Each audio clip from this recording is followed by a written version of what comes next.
All right. We're going to let everybody pile in. Let me unmute there. You might hear double of me for just a second. No problem. Good morning, everyone. Thanks for joining us. I'm joined by Fernando Herrera, who's going to be giving a figure animation workshop. You are in for a treat. The last one he did, I had to remind myself that I was moderating because I was learning so much. And I think you guys are going to really gain a lot from this. We are streaming here as well as to Twitch and YouTube, but I am keeping an eye out for comments and questions. So please feel free to drop any you have in the chat, and I'll keep an eye out for them. And we're going to give it another minute or two for people to join us, and then we'll get started. But if anybody has questions for Fernando about the figure animation process, feel free to throw it in the chat. I'm super excited to get this going. How are you, Fernando? I'm doing good. I'm doing good. This is the third one I run. I think it's the second one we do at Agora.Community, and it's taking shape as as we go. So each workshop we do, I think, is getting a bit better and more clear, and we're arriving at a good format. So I think I'm excited for this one. I think it will be also some new information if you've been to the other ones, because I'm trying to focus mostly each workshop on something a little different. So the first one we did was like a full body study of anatomy and biomechanics. And then the second one was mostly about the head and the neck and how that works anatomy wise and how that moves. And today is going to be about the arms. And I'm going to take that as a way to talk about muscles and physics. So that's going to be the theme for today. It's going to be really cool. After the last workshop you did, I was like, I gotta go animate. I learned so much. So I guess people have had a chance to join us. We've got a lot of you here. Hi guys, I see some regulars. Excited to see you guys. I guess without further ado, I will go on mute and let you take it away, Fernando. And All again, right. if anybody has a question, whether you're watching from Discord or Twitch or YouTube, feel free to drop a question in the chat. I have an eye out for it. All right. Thanks so much, Lacey. Yeah, I'm not seeing the chat. So whenever you see a question pop up, feel free to interrupt or let me know. The questions usually help a lot to, to get things going. So it's good to know what people have comments on or questions and so on and so forth. So let's see. Let's talk a little about what the main theme here now. So we're gonna do. So first of all, this is gonna be sort of like a two-part event. Today is mostly gonna be me talking a lot about the theory of it and more like the technical aspects or anything that is more explained than practical. And then I'm gonna be doing a little demo of the sort of assignment we're proposing you guys to do. And then on Thursday, which is going to be, what is day 30th of October, you can check on the event calendar for the right time. Depends on your time zone. But it's going to be another time. It's not the same time as now. So what I'm going to propose is I'm going to propose the assignment, and then whoever can come on Thursday can bring that assignment and posted it on the chat, and then I'll try to review as many as I can. And then it will be cool to see what questions or what kind of difficulty people had. Because on the previous ones, it was mostly just me talking. So now we're going to have the second part that is going to be me talking to you guys or whoever could do the assignment. And it's sort of like a quick turnaround too, because I know it's just less than a week, right? So it's not supposed to be a super complex assignment. So if you've been to the previous figure animation workshops, you'll see that it's supposed to be kind of like a scrapbook that you do quick animations to test and understand the part of the body that you're studying.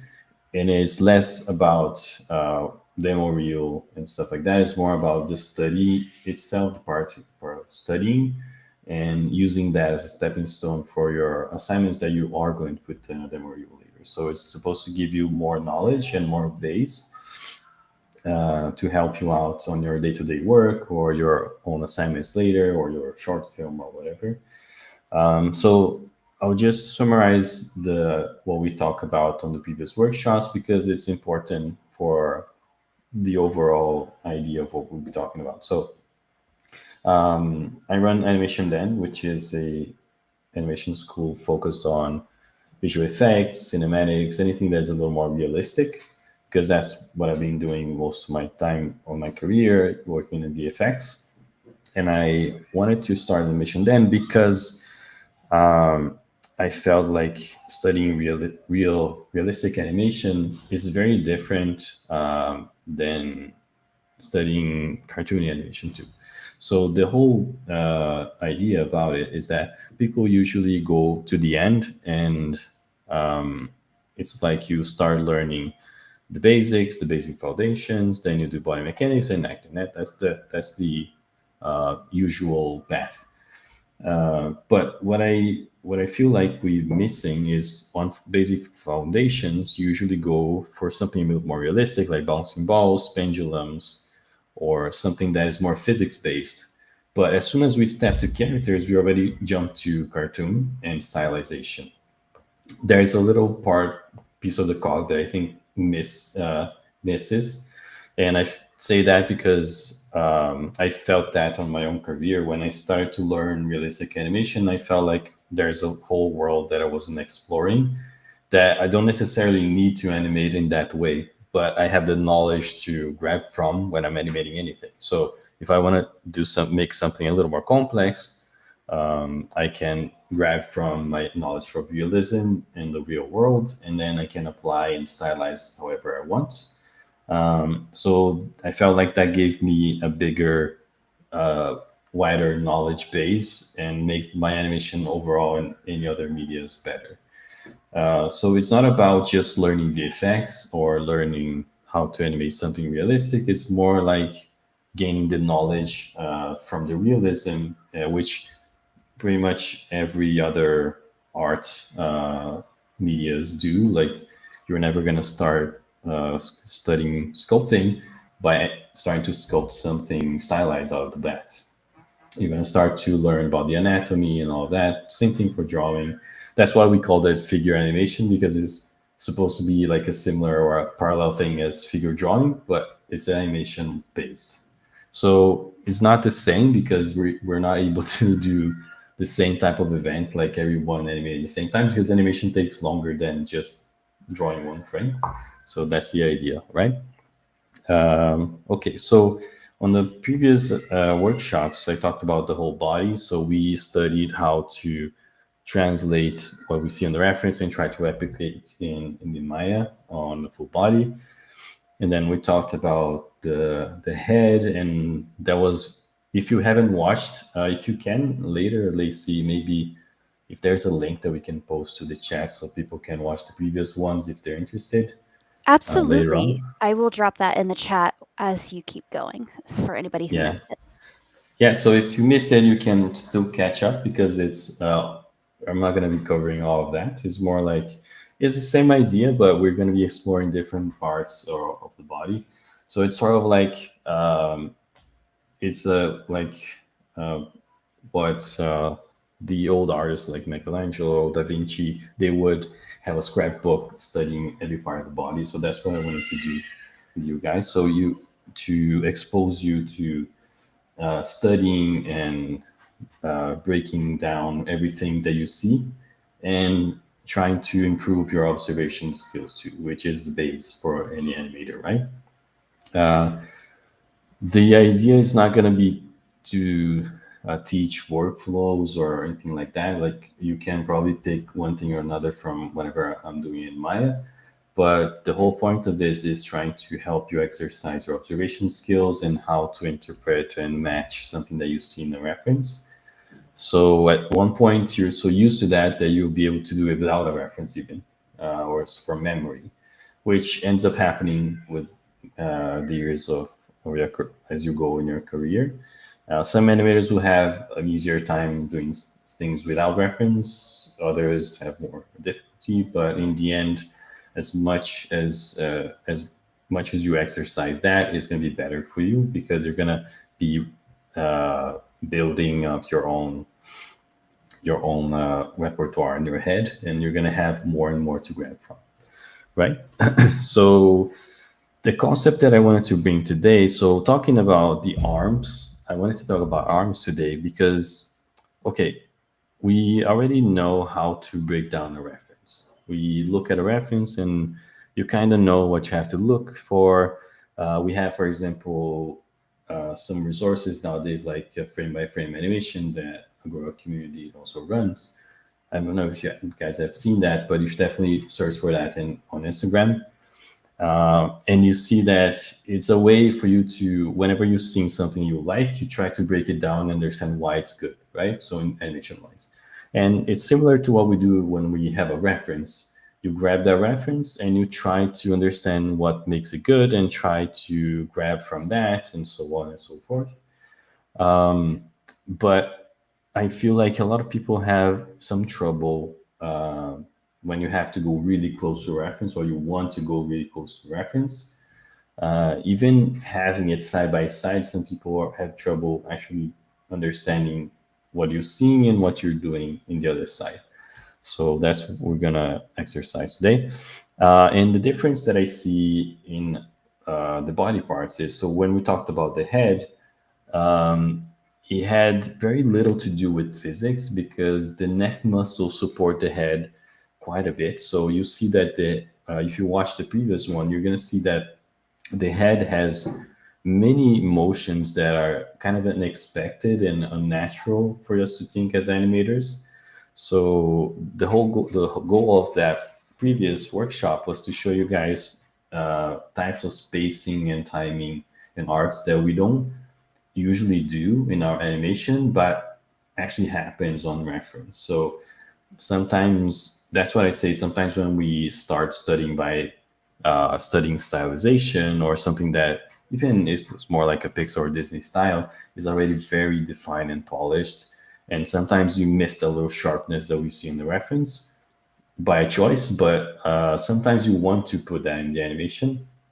And sometimes, and most of the people will end up having sort of like a bag of tricks that they always do the same. Like you're going to animate a head turn, you always do like a little dip in the nose, and then you finish on the other side. And then instead of actually studying what sort of timing you need, or if you need a more of a straight line or something that the body language will make more sense for that moment that you have. So that's why we study heads before.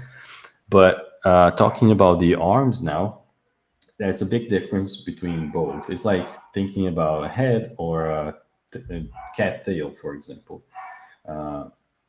The way they move feels very different because you see that in a few examples, the arms are more susceptible to physics than the head. The head is still, it's not like the head is floating in a vacuum. It's still affected by physics, but you're not noticing that as much. It's more like you have a really strong set of muscles in your neck that drives the head and gives you another impression. So it almost feels like it's a little more independent of the body, right? But the other parts of the body, like the legs and the arms, they will be more driven by physics every now and then. And the arms are more loose because you're not touching the ground very often, and the legs are going to be touching the ground quite quite a bit often the whole time we're standing, pretty much. So even the legs and the arms being like appendages, so they are similar in a way. The way we perceive the motion of them is very different because the arms are loose more often. So here's what I wanted to show you guys today. It's a new concept that I think it helps us understand and break down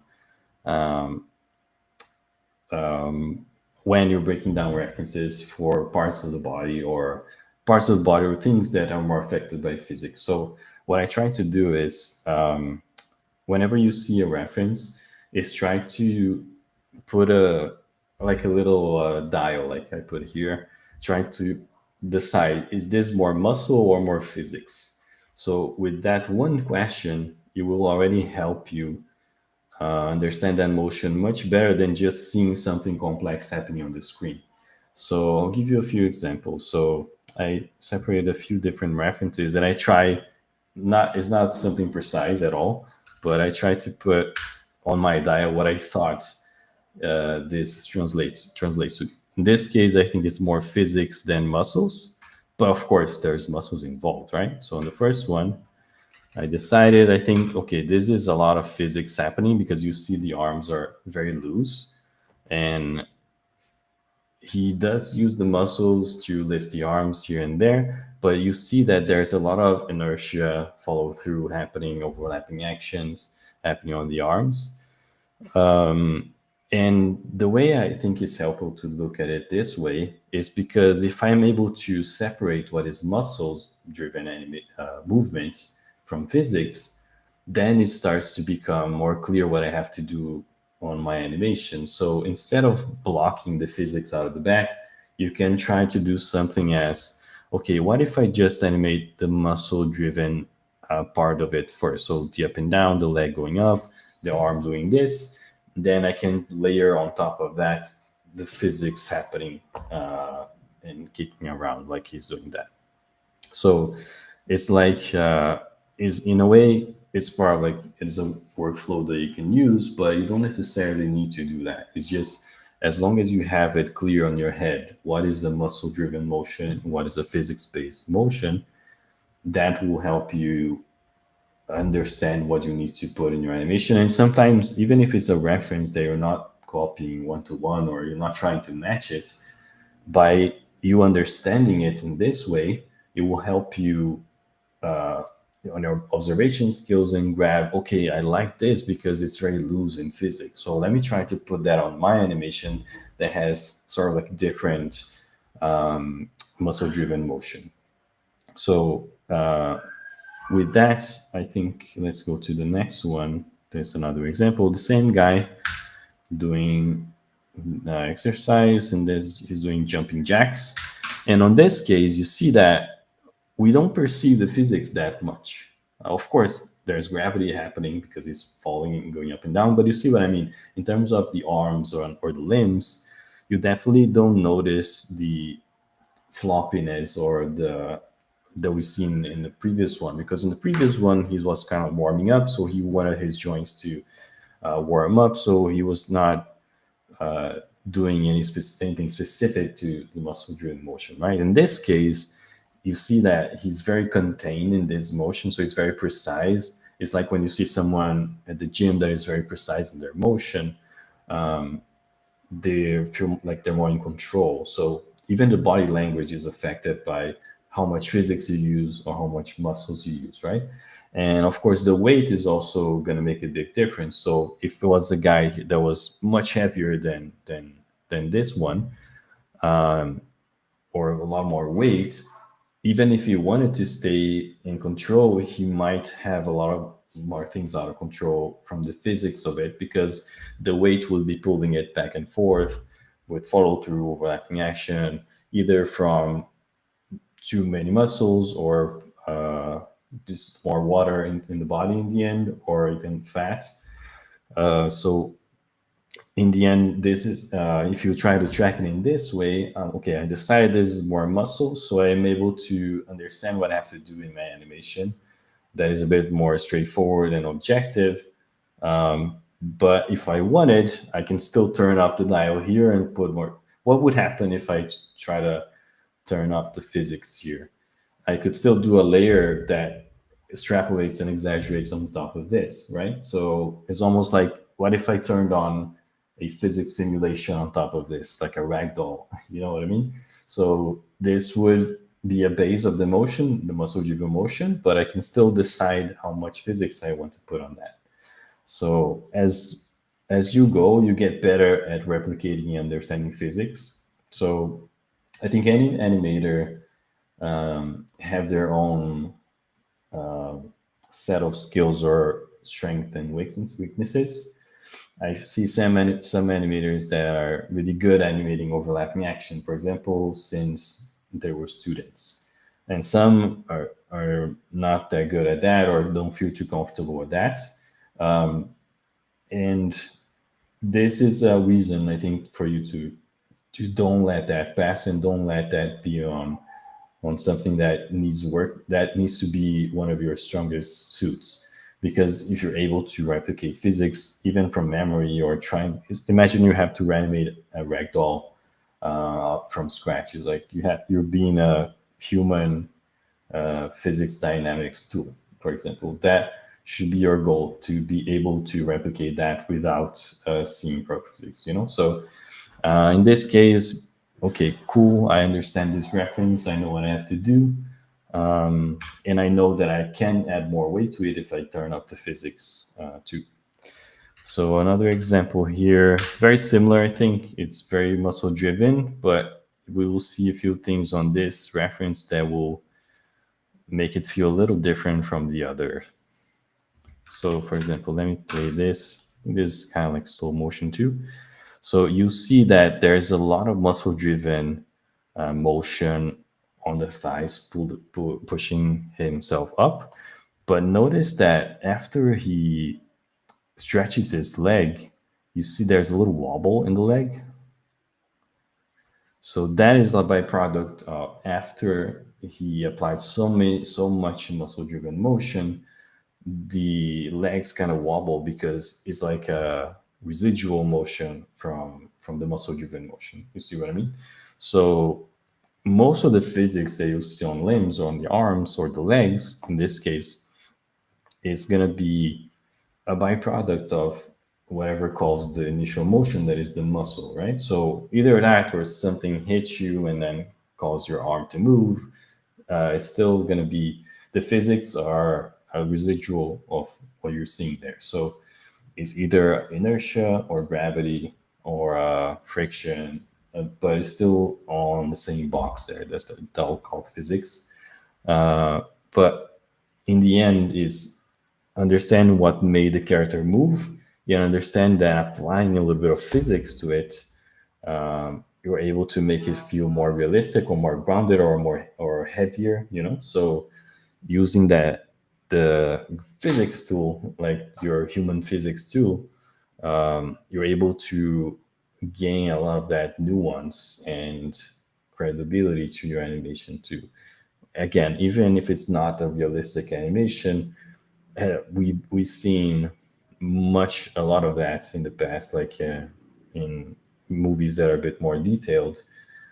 Sometimes you decide to put complexity in an area, and that's true mostly. Here we're seeing mostly body mechanics, right? But if you feel like when you're animating a shot that has to be very subtle, it's very hard to know what to do because you don't see the complexity very often, you know, because you're used to stylizing and smoothing things out. But when you have a character that is actually not moving much, you have to understand where the human motion, complexity of that motion comes from. And we've talked about that in previous workshops too, but it's pretty much what I'm saying. So we're looking at references and trying to understand where the complexity comes from. In this case, we see that is the physics applied to the legs after he pulls himself up. And without that, it's still going to be a clear, understandable, and believable motion. But you see how much we gain from the little wobble in the leg. Uh, and here we see it more because it's slow motion too. But for example, even if we sped it up, like to, let's say,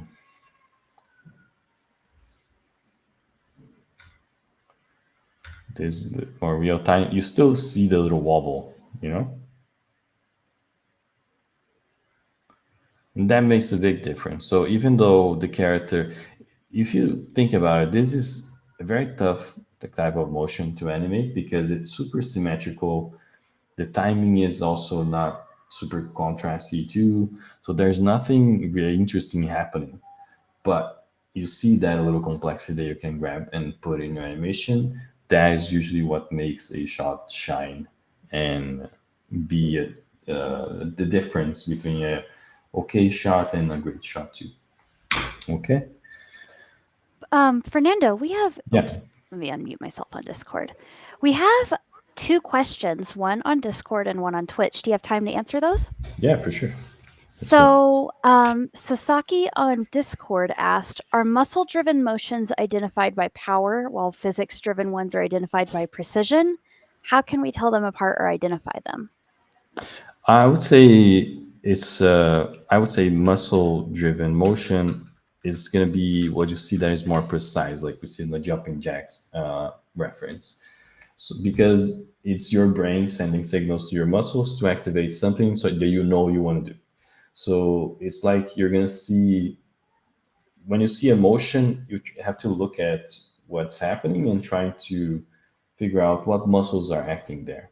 So it's good to have a good overall knowledge of anatomy. Even you don't have to be an expert at all, but understanding, okay, that's probably the bicep contracting and bringing the arm up.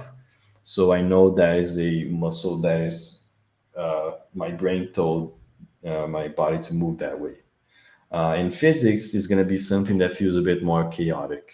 So it's, I think it's the opposite. It's not precise at all because it's whatever is the residual of byproduct of the original motion. So you don't actually know what's going to happen. That's why, for example, you see a good example would be when you see a video game animation, there's a character dying. Usually, some games would apply physics to it, and like ragdoll, you turn on the physics, the character kind of turns off and dies, right? And you see that that kind of animation feels very messy and it's very unpredictable too. Like you don't know what way the character is gonna fall. Depends on the pose that he was, or it was, and or the momentum of the motion. Maybe he got shot and then he falls, so that all affects what happens to the physics, right? So the physics is going to be based on whatever the what drives the motion. In this case, for example, character got shot. What drives the motion is the power of the bullet throwing the character back. If I'm doing this, for example, in this case here, the character you see is just doing like the foot roll up and down, the heel up and down. That's all the muscles are doing. So on this type of motion here, you're going to see that it's mostly the calf muscles and the shin, like a combination of the lower body muscles here pulling the girl up.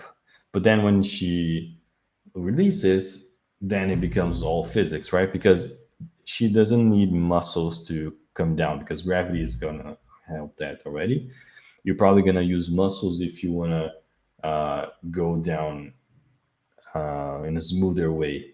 You see what I mean? So when in a controlled way. So exactly the same thing where you're on the gym, you're trying to pull weights and then you go back in a controlled way because your muscles are still acting the way back, but in a controlled way. But you don't need to do that. So if you let it go, you're gonna have a big physics reaction out of that, right? So this is what's happening here. So you see that after she lets go and her heels hit the ground, there's a lot of jiggle and wobble in her body coming from physics because what's happening is all of her weight is getting in contact from the bottom of her foot there, the heel touching the ground in a very strong way. So you see the spacing of her heel jumps quite a bit from one frame to the other,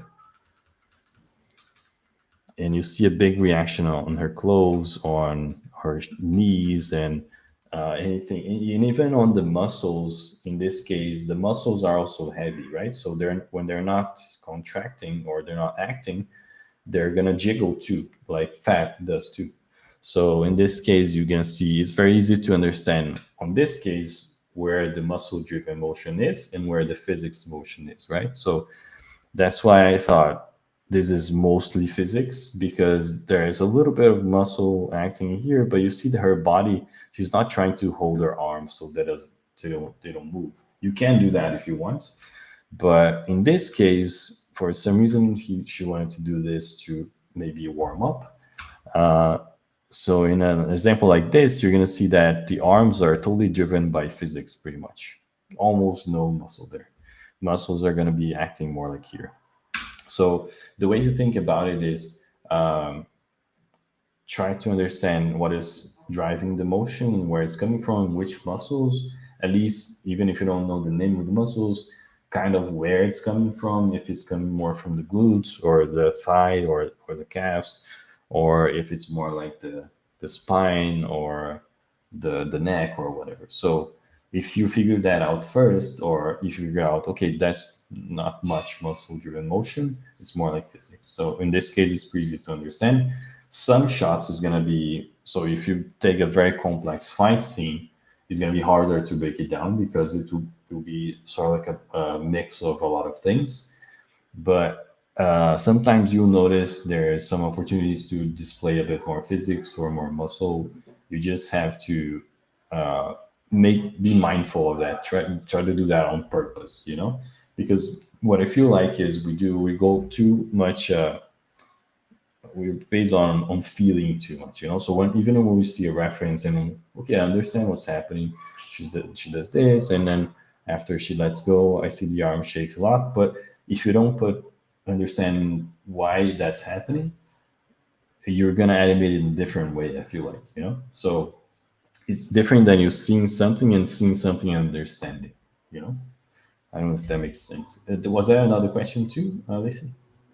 There was, and I think you kind of answered it a little bit on the way, but I just wanted to bring it to your attention so that Cool. maybe you did have something else to say about it. Cash on Twitch said, I'm making a free fall animation. Should the limbs be focused on physics or driven more by muscles? And just from what you were saying, it sounds like probably based on, it's not as expected because it's not, Right. That's it's a very driving good. muscles. Yeah, that's a very good example because on a free fall, you're actually, if you look at reference, for example, of skydivers, they would they will be using a lot of muscles to try to hold their limbs in a certain way so they don't roll over or get out of control.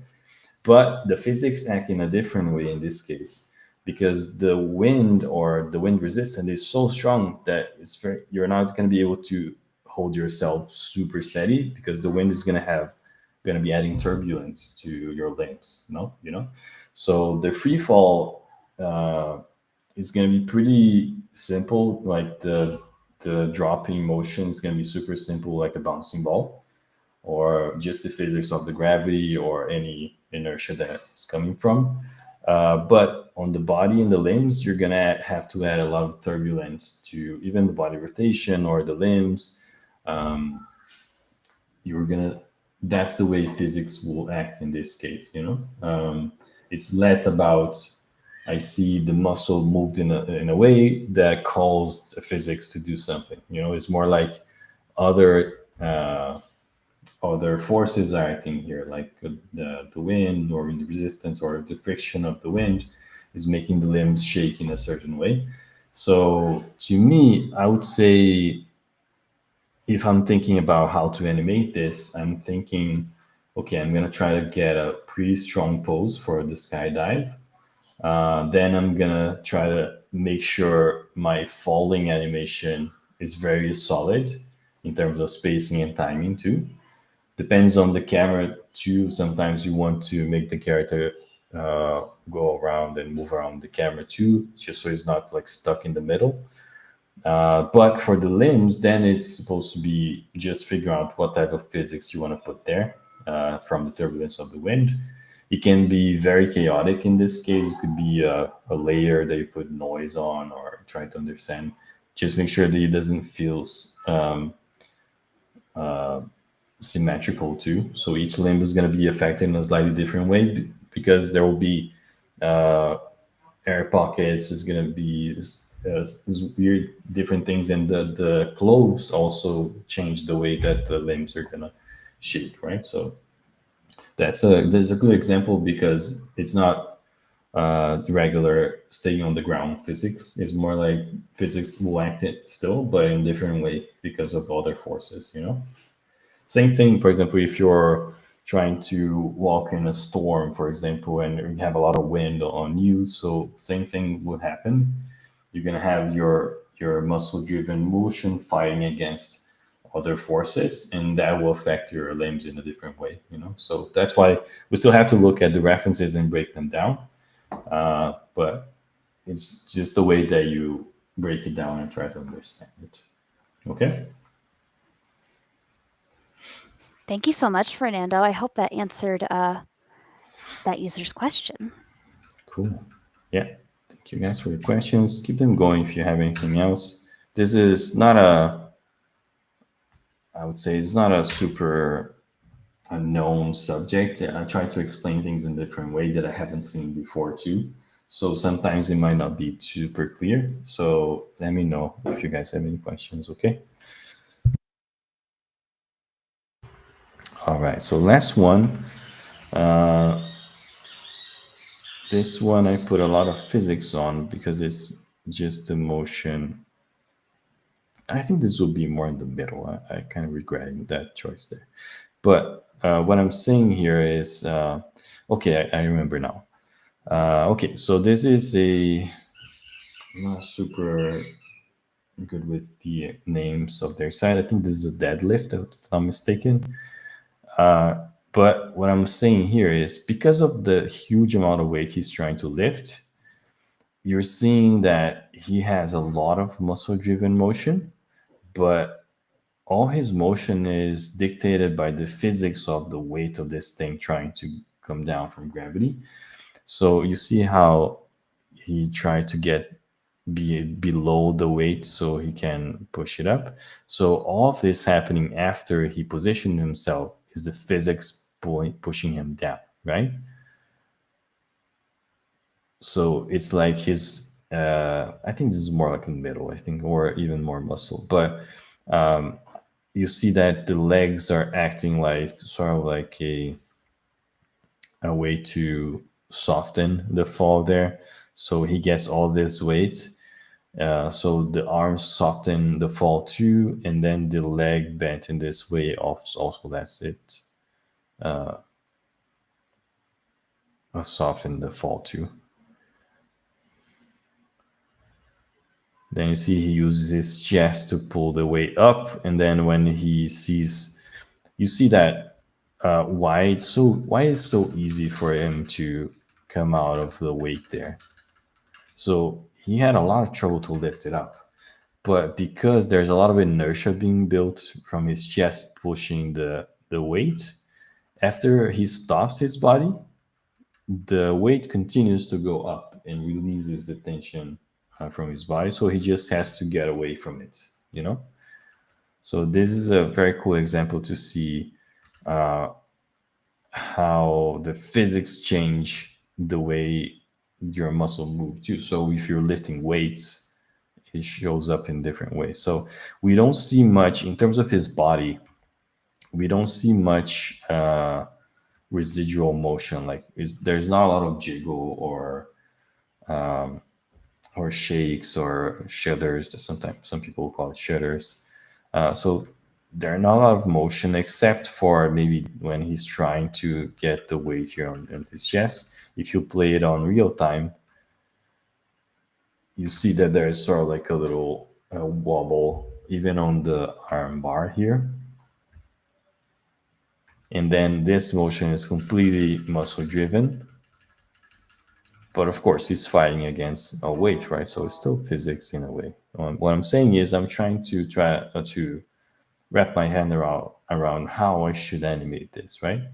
So this shot, I think it is more like I have to understand it's very muscle driven, but the physics of the weight pushing him down here is what makes it feel heavy, right? So I need to keep that in mind. So he's not just crouching with his muscles. He's being pushed down. That's a way different motion than that. So you see, some assignments are easy to break down, and some like this are maybe more. You can think about it for longer and try to understand what's the best way of doing it. In a way, like if you're able to match the same poses or the same landmarks that you see on this reference, you're going to be successful. And then you just have to put a little touch of physics on the fall here. And then when he goes up, this is a very important part. Like he pushes, and then there's a lot of inertia pushing, keeping the weight going. If he wanted to stop and have this weight not go up, he would have a lot of trouble, and maybe he would be even pulled up by the weight, you know?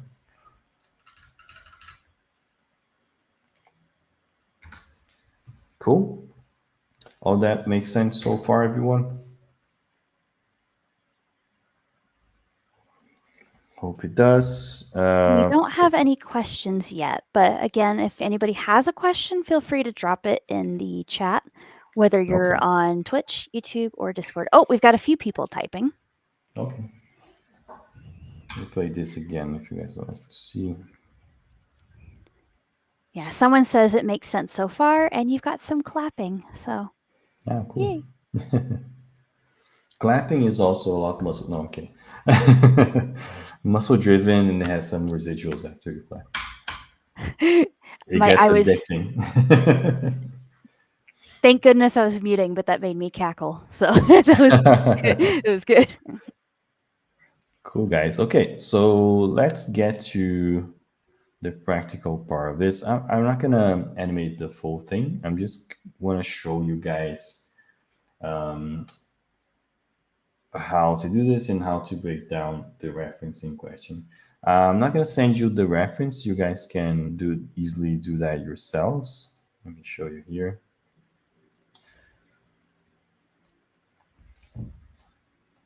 So this is a simple like arm swing motion. So this one is super easy to understand what is what, right? So of course, like lifting your arm is like all muscles pretty much. And then when I release the arm, I'm trying to not use any muscle at all.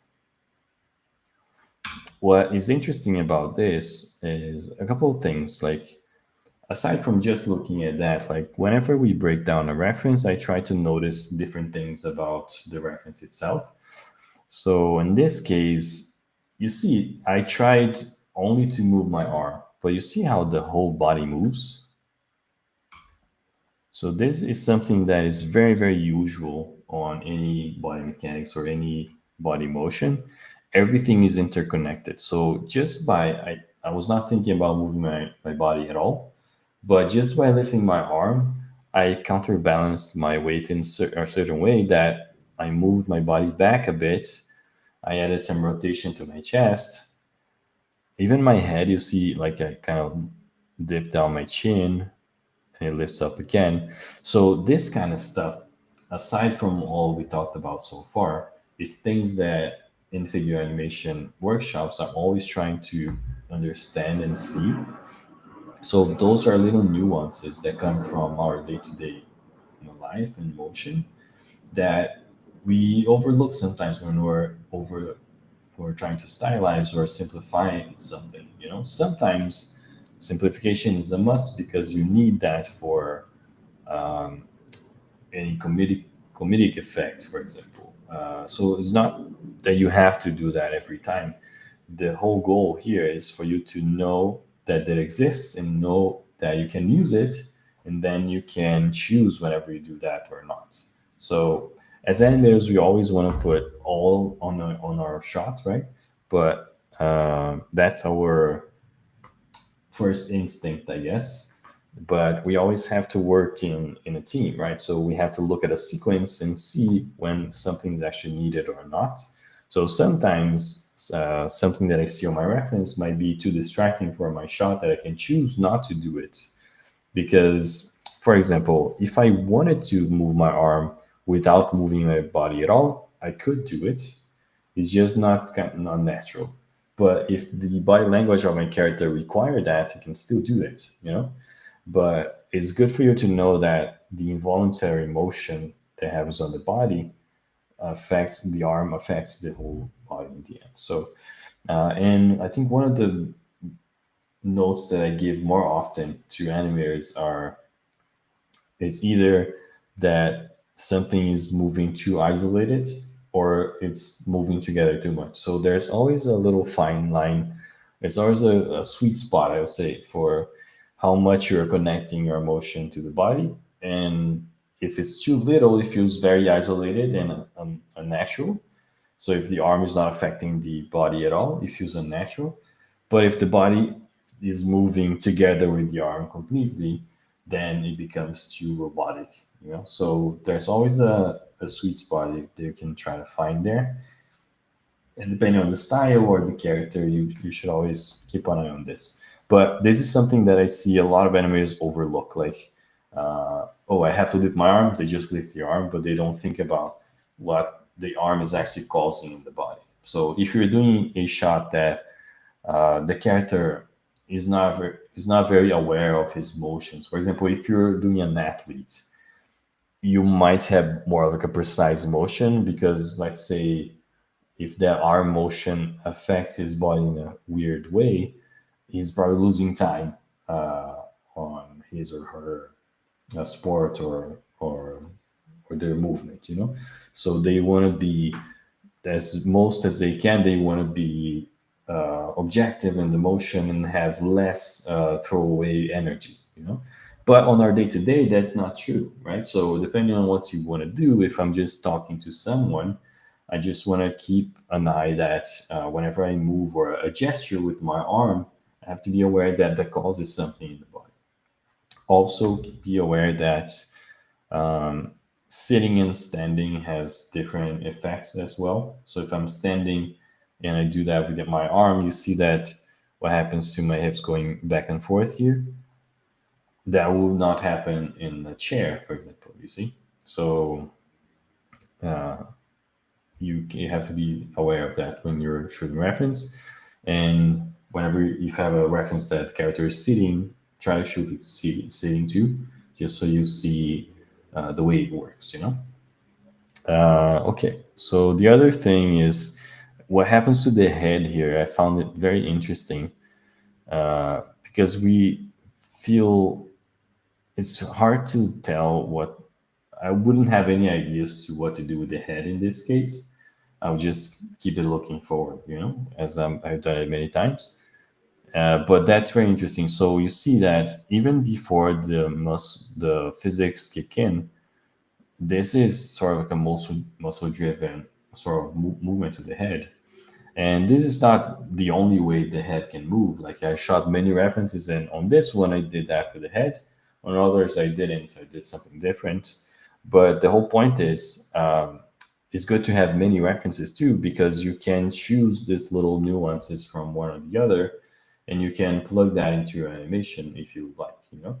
So if you're unsure what to do with something that looks too simple or is too the character is too frozen or I don't know what to do, you can try to start fishing from one thing or the other there. So because if it happens on one reference, it means that the character could do that if they wanted, or it could be by chance they do something like that. So I feel like sometimes when we record many references, I feel like I'm kind of curating what is the best piece from each reference and try to build up one thing with that, you know. And some things are not you're not able to do it thinking, you know. So for example, let's say I like this head motion. If I try to record that again, it's probably not going to look right because I'm forcing it. It was more like an involuntary motion. There was a residual from what I was doing, either if it is muscle or not. It's just something that happened and it felt natural. So it's very important for you to have this sort of like unaware motions that you can grab from the references. So you're able to choose whenever you want to use something or the other. As I said, sometimes it's going to be something that, okay, this is really cool, but it looks distracting for this shot, and the director will probably tell you the same. Or sometimes you're going to feel, I don't, I don't, there's missing something missing here, miss complexity. So you know that this could be an option, you know? So on the muscle-driven part here, not too many surprises except for the head. I found interesting the motion there. And then when I release the arm, then there's a lot of richness to what we can notice here. First of all, even before we talk about the arms, let's see what happens to the body, right? So by the you see that on this stage here, there is the whole weight of the arm is dropping. So that is definitely going to cause something on the body, right? And you see how it starts to that weight is moving that way and this way, right? So it's actually pulling my body that way. And depending on where the arm is, where it started here, pretty better color. For example, my arm started here, right? So as I start to drop it down, I have a lot of weight pulling my arm that way from gravity, right? So depending on the angle that my arm is, like all of this is pulling my weight this way too. It's not only swinging that way. Some people don't realize that, and they just animate the body being pulled to the way that the arm is going. But imagine it's almost like this arm is being pulled this way as it goes, you know? So it starts like this, but it's being pulled in that way. So it's like a weight pulling your arm to that direction. And you see how the body kind of reacts to that. So the body actually goes forward.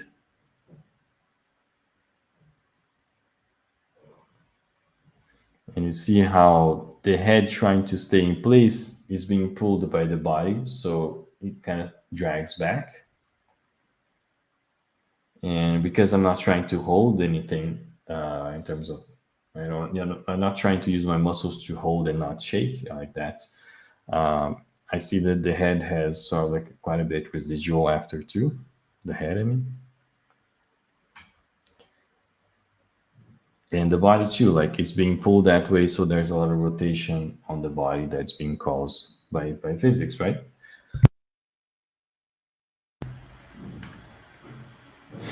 And the last thing that is probably the trickiest to do, and that's why I like to break down references like this, is if you try to animate the arms dropping, this is not something you would think would happen. So what happens here is what's actually dropping is as I'm dropping my arm, it feels like the elbow is what's actually dropping first. So this is dragging up, right? So this is dragging. So it's almost like this part is dropping normally. But the thing is, when this was supposed to kind of start decelerating this part of the body, my arm and the forearm is that was dragging catches up. So you see when this, you see the difference in spacing, right? So if I track the spacing here, you see that the spacing is getting smaller, almost stopping already.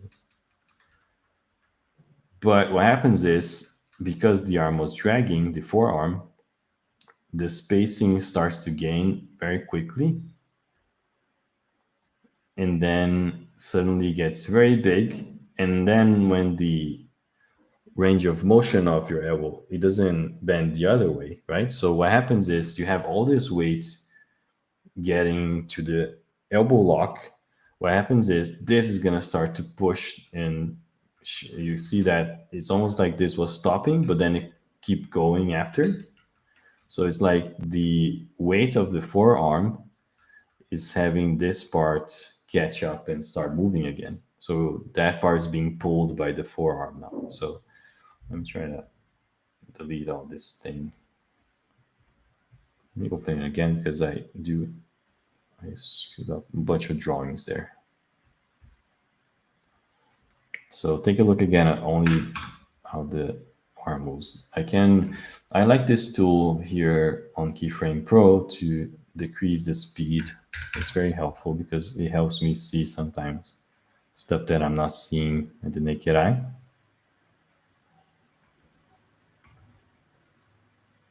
So you see how it felt like this arm was settling and then it suddenly gets a big pull back.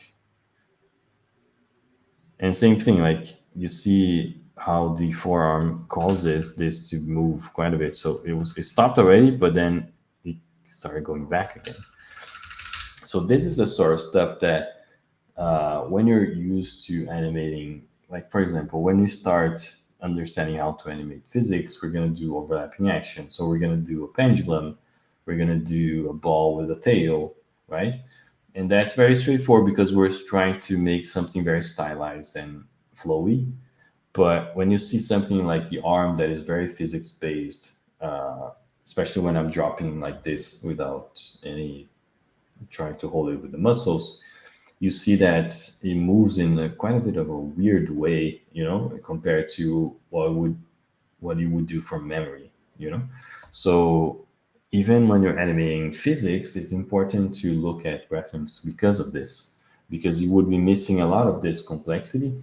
Normally, I when I gave this assignment to students in the past, some of them would just try to animate it like a normal overlapping action or follow through, and that's okay in sometimes too. But if you wanted to add more believability and complexity to the arm motion, you see that there's a lot that can happen because of the way it's set up. So because our arm doesn't go past this angle, it causes it to move in a different way. So this is something that you don't need to know by heart. You don't have to memorize this because there's no way you can memorize every motion that the body does, right? The point of this is knowing that every time you have to animate something, you're going to be able to see a reference and either match it or at least understand the way the body moves, so I can do something similar. So you're definitely gonna have to animate many characters like frustrated and letting their arms loose after an argument or something. And this is where you could grab it from. The understanding of what happens when the arm locks and keeps going. So at some point you're gonna have a lot of that in your head, and it's gonna become second nature to imagine that beforehand. But sometimes you just need to see it in a reference to have the idea. So I think there's two or three types of way to using references. Sometimes you want to have the one reference you want to match. Sometimes you just doing reference so you can fill your head with that, so you can understand how it moves, or something that you can't use reference to. You just want to try to understand the physics and the mechanics behind it, so you can replicate in a different motion, or a different pose. So that's pretty much it. So I hope that makes sense for the breaking down of the reference. Then let's see here. Let's see if I could probably just sync this two things together is better than.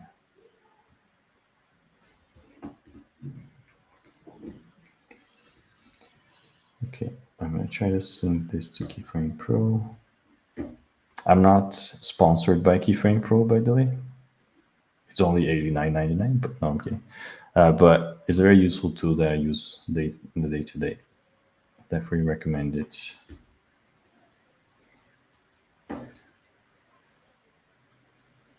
Let me put this on top.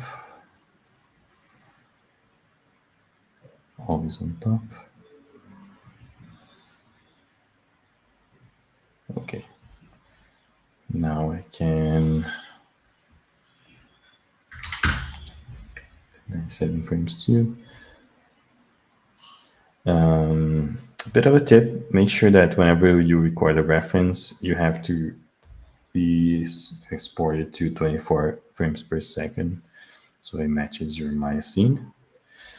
Okay, so this is Grandpa. He's a character from Animation Dan 2, so I'm going to be using him just to show that he's more of a stylized character too. So just to show that this doesn't need to be exactly only for realistic animation.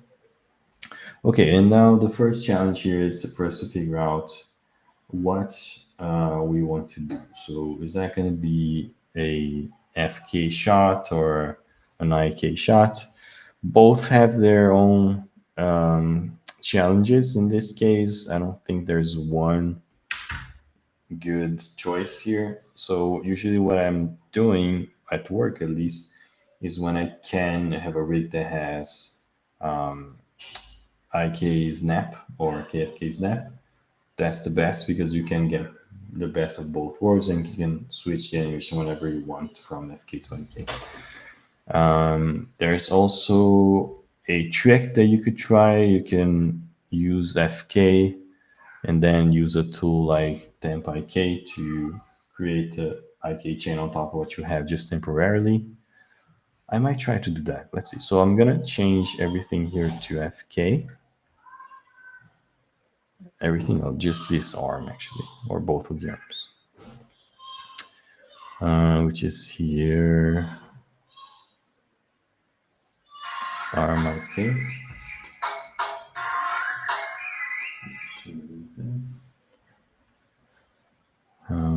Okay, so my arms are. Okay, I'm gonna put my reference here so you guys can see it too. Make it a bit smaller. Okay, so I'm not gonna do anything fancy with this guy. It's just gonna be very straight up default pose.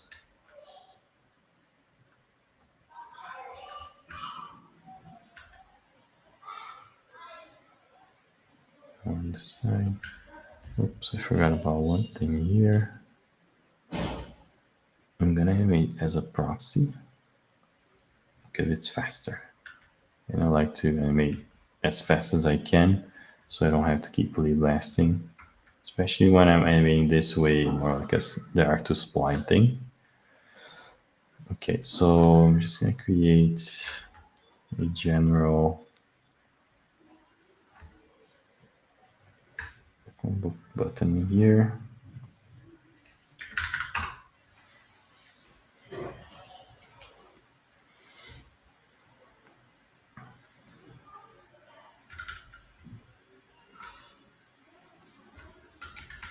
Oh, I didn't switch properly. Sorry, FK. He was already in FK. Okay, so I'm gonna put this arm down. I'm trying to do one good pose for the fingers and then let it go.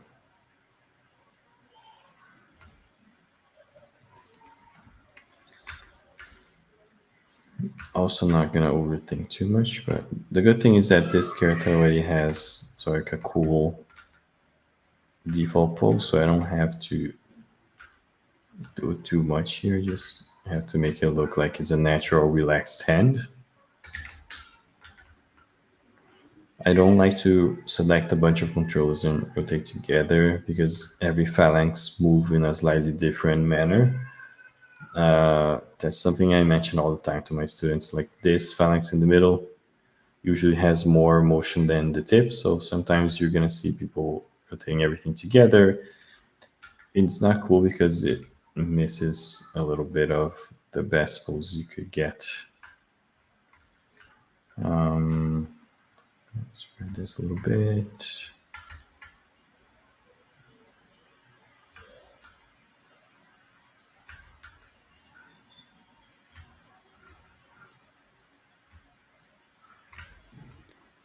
Fernando, are you open to a question from the audience?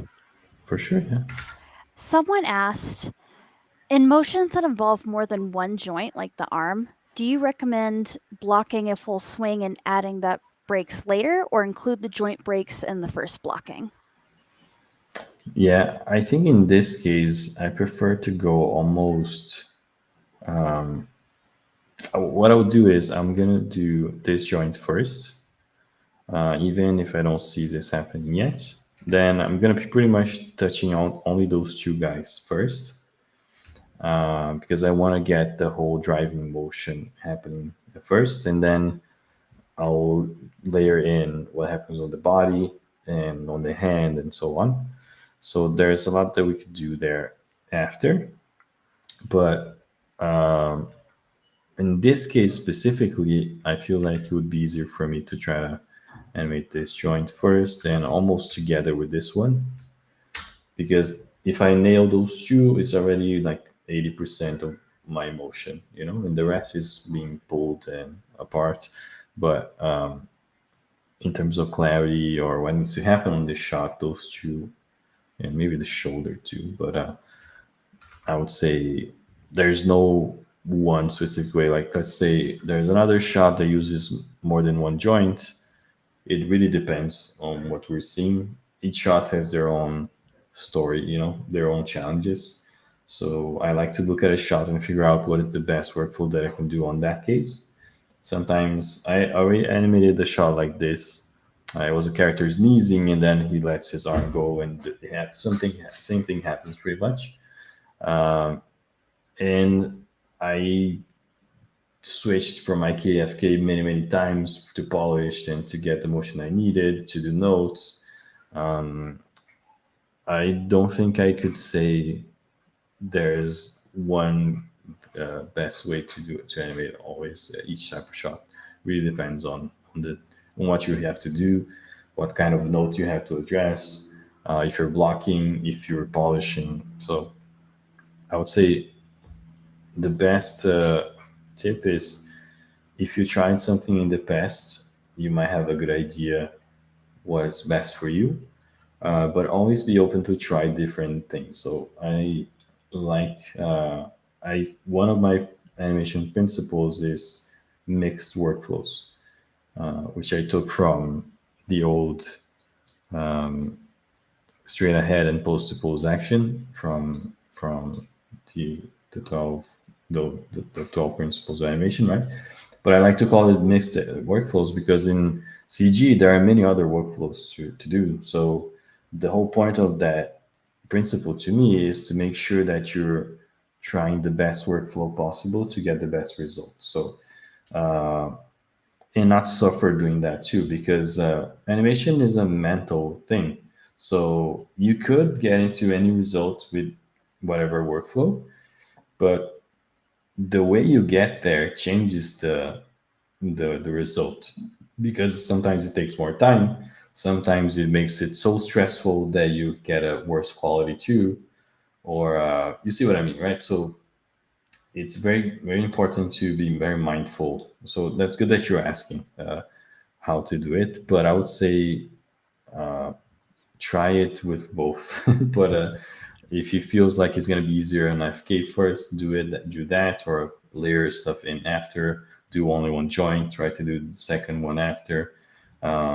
So as you get more experience, it's going to be clearer what is going to be the easiest way. Even if you're not aiming the exact same motion, you kind of know what you have to do. But yes, say in this case, I'll use this workflow here, but I've used different ones in the past too, and it worked. It's just the way you get there, you know? Sorry, there's not a very specific answer to that, but it's, That's totally fine. And I have a follow-up question that I think kind of blends nicely into the answer you gave. Someone asked, when it comes to breaking down your mechanics, do you ever have a habit of masking certain body parts and taking an almost layered approach? And I feel like you kind of covered that a yeah, little bit. But do you ever yeah. like hide other body parts to make it easier to see what you're doing? Oh, yeah. Especially in polishing. Well, I think maybe even in blocking sometimes, because, for example, I always say people make fun of me almost because if you hear one of my reviews or notes or whatever, you're gonna hear this COG word like 50 times. because to me the main controller of a character is always like the the most important thing, because it's going to be driving the most uh, your character in the shot the most, right? So if my CUG motion in this case, or if my arm motion, which is the main motion here, is the best that I can do it, is gonna affect the rest in a good way. So the rest is gonna fall into place. So I would say I try to figure out what is the main controller for each shot. In this case, clearly there are two, like the arm and the forearm. Those are the most important controllers on the shot. And if I get it right, and if I do a very good pass on both, I'm gonna be in better shape to finish the rest, pretty much. So it's gonna be easier to layer in the body, doing what I'm seeing here, or the head. So uh, animation is kind of overwhelming in a way, because there's so many things happening. But luckily in CG we can just isolate things and think about them each at a time. So that's why I think, for example, stop motion is something that I can't wrap my head around because it's not the way I think. I think about stuff separated. The thought about having to animate everything at once, or even more characters at once, at every frame by frame, you're animating two characters, or even hair or overlapping action. That is super impressive to me, because my mind doesn't work in that way. So CG to my type of brain, or type of person I am, is a lot easier, because I can compartmentalize things. So I can, even on shots, like if I have a very long shot, I would stay on 50 frames first, and then other 50 or 90 or whatever.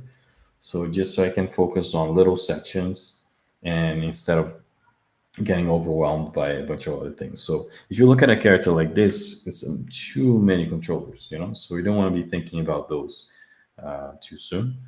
Of course, you can do it in a different way. Like if you're doing more like a pose to pose based blocking, and you're going to detail that after to break it down, then it's going to be more like thinking about the full body. But even then, on blocking, you're not going to be minding too many controllers. It's mostly going to be CUG, chest, eye case, and head. With that, you can block pretty well already any full body motion.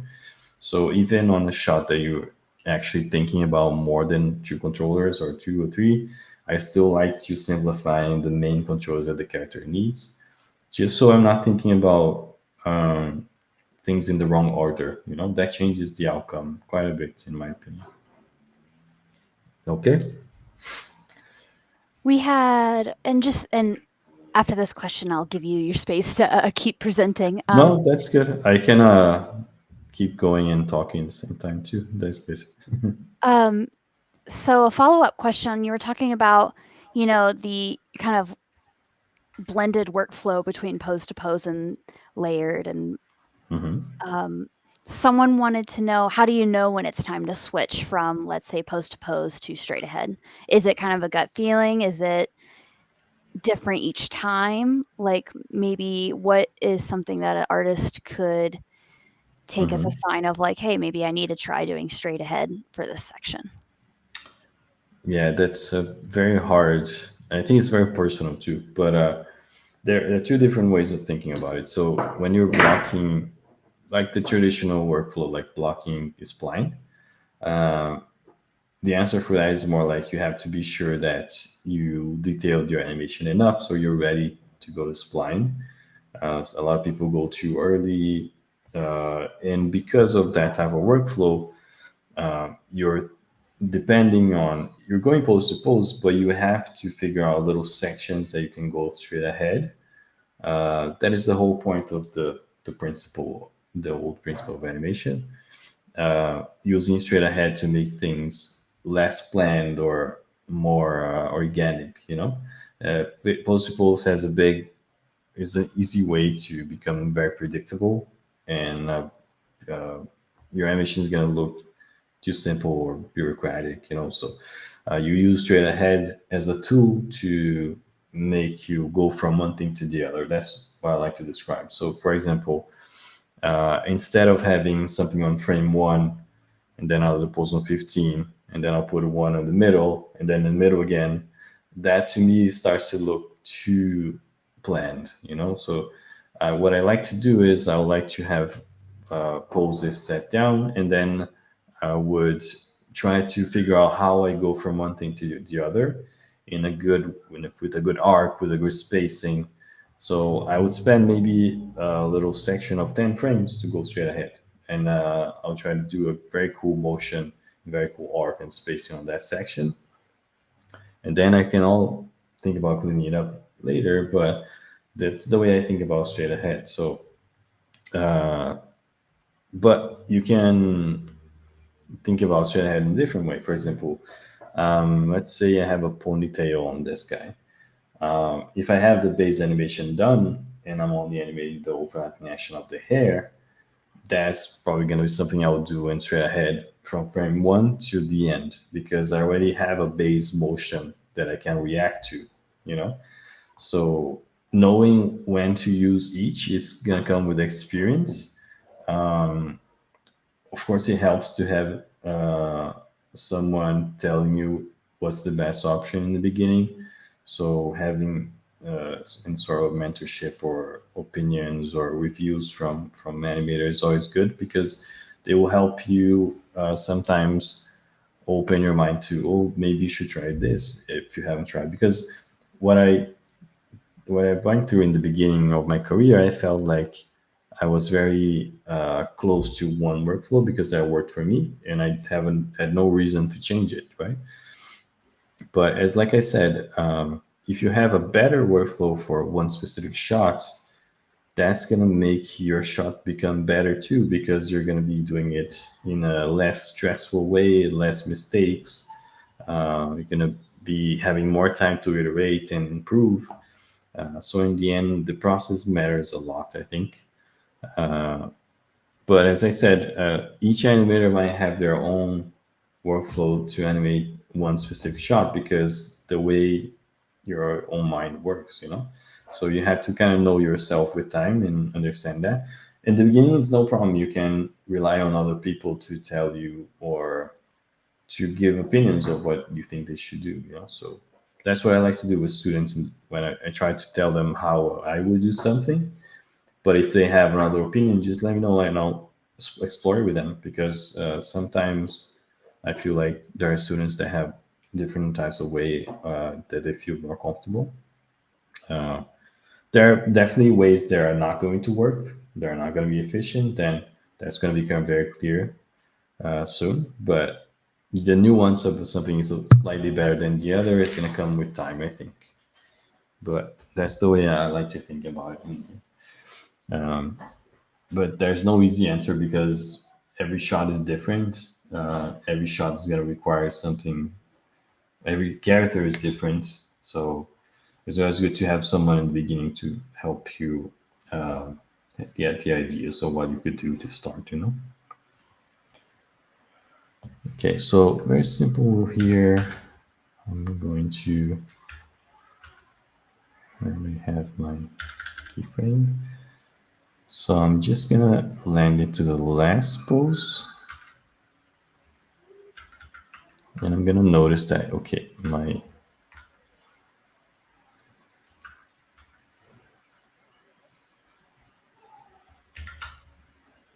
do this with the gimbal. Oh, before I do this, that's very, very important.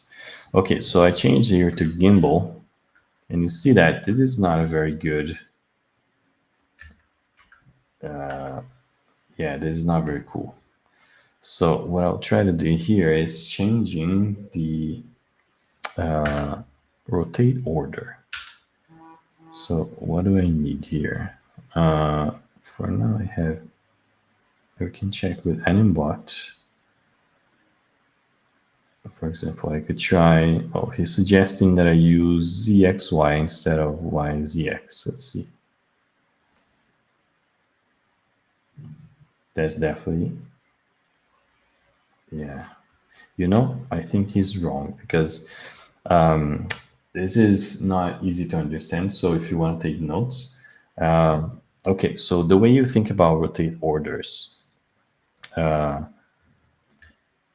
basically the order is like this. So the first letter is the weakest one, and the last is the strongest one. So what does that mean? So you see the Z here is the weakest letter. So if I rotate the Z here, nothing happens to the other axis. So basically, if I rotate the Z, it's not powerful to bring the other axis to move. Let's try to think like that. If I move the X axis, it moves one of the other axes. So the middle letter moves one of the other axes, is the weakest one in this case. So if I want to stop to think is if I have Y being my strongest letter, why do I need that? Because this motion is not very important on my animation. Do you agree? This motion is going to be important. So the this axis, like the dropping of the arm, is going to be important. This one not so much. So I want to make sure that this front one is the strongest one. So let's try something slightly different. So I'll go to Animbot here. So let me think. I want X to be the main one, and I want Y to be the weakest one. So I'll make sure that I have that on the letters. So I want X to be the last. Are you changing settings on the bottom of your right Oh, screen? I see what you mean. Yeah, Sorry to bug you. no, it's okay. I feel like anybody who is Just put learning it here Animbot for a might want to see moment. this. Yeah. Okay, so I wanted. Okay, so this should be actually. Okay, no, I think I was wrong. I want, I need Y to be so important because it's dropping the arm. So let me try. I'll put X, yeah, ZYX, let's see. Kind of okay. I think it would be easier to do this if I'm zeroing out the arm. So basically I want to rotate this and I want X to follow. So Y has to be strong. Let's try this one. Yeah, this one works, you see? So if I'm posing my character like this, see how, yeah, actually I need X to be the weakest one because I'm able to point it in the best way. So that's my pose here. And then my gimbal looks very clean, my gimbal control. So I settled for XCY. So this is something that I like to do whenever I'm starting a shot to make sure that I'm not gonna lose anything important because polishing that is gonna be with the wrong axes. You can still do it after you're done. That's the cool thing about this to an animbot here. Even if you're already animated, you can switch with the space switcher and keep the same animation just with a different. I found it that sometimes it bugs out, so make sure you save. And actually, I haven't saved yet. So look at that.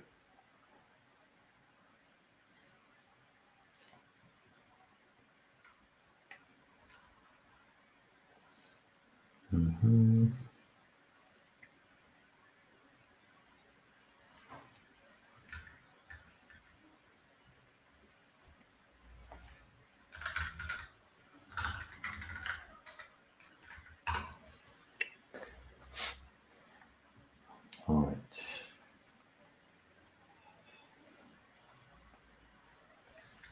Okay, so this is gonna be a lot easier to pose now.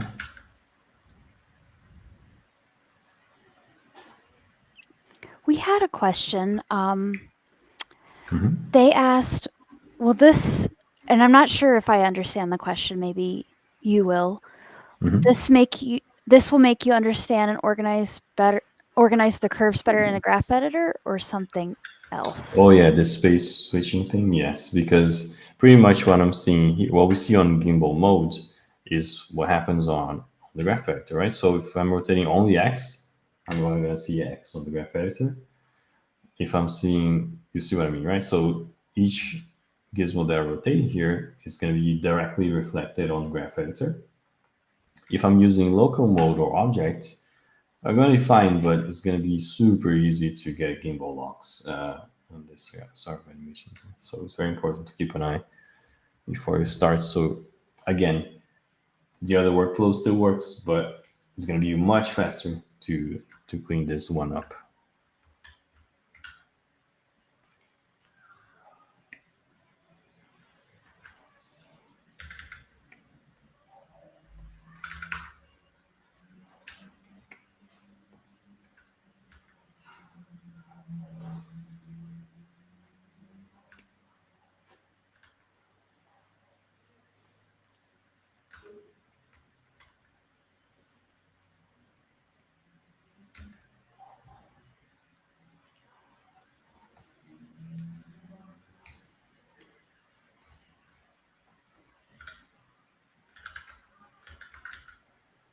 Okay.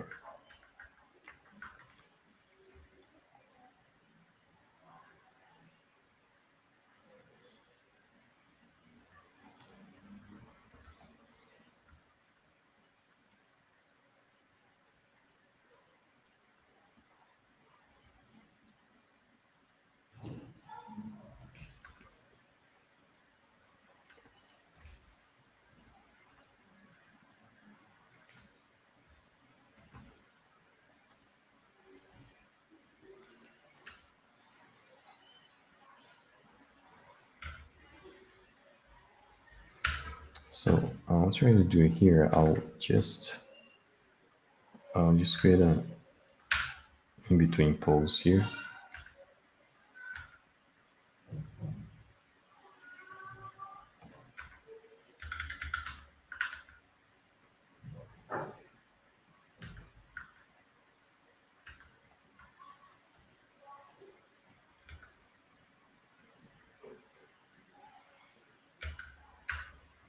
So I'm just trying to get the biggest landmarks. So this straight pose is important too.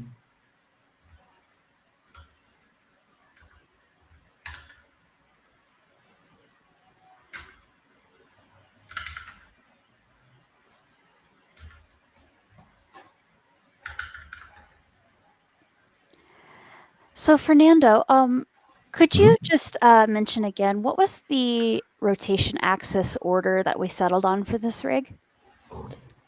For this case, it was X, Z, Y. I have a feeling that each rig is gonna look slightly different depending on the setting that you have on the FK. For example, in this case, the IK is isolated. So you see, I rotate the shoulder and it just moves up, it doesn't rotate. Depending on if you don't have the isolate on, or this here is going to move together with the shoulder, that's what I mean, then the axis might be slightly different. Thank you.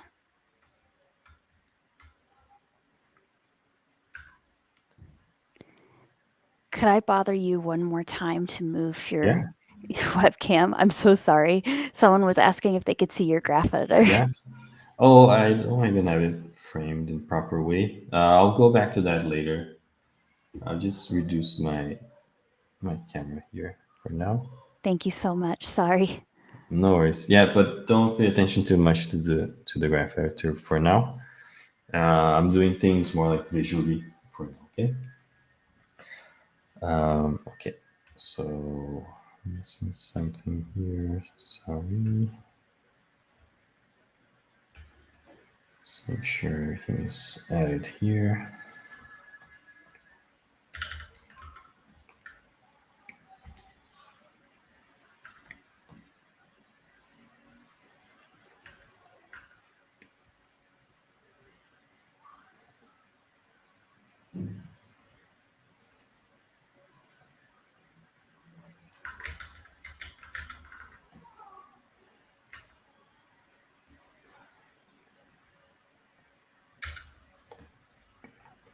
thought I had everything, but it seems like I didn't.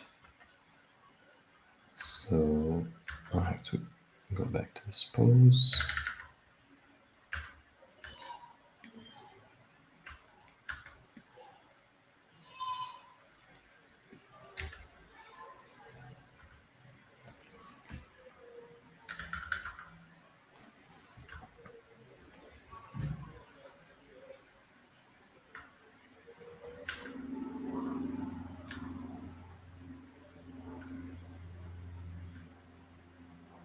One thing to be careful, just to mention about arms, we have to be very mindful of the range of motion of our joints.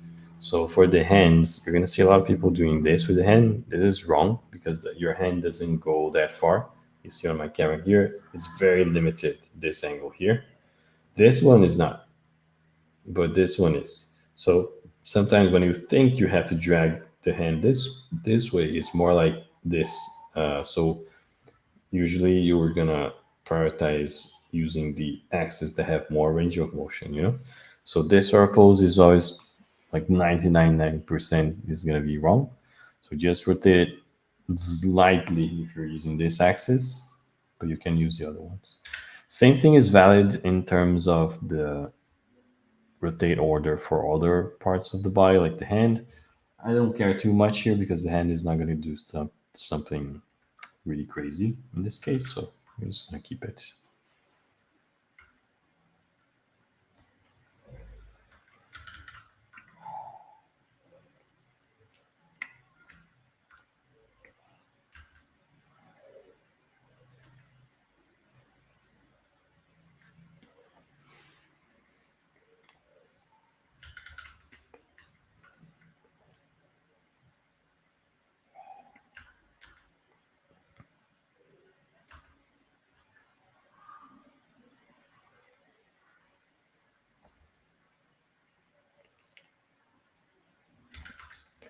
So right now I'm just trying to catch some extremes, you know, from my reference. So whenever I can,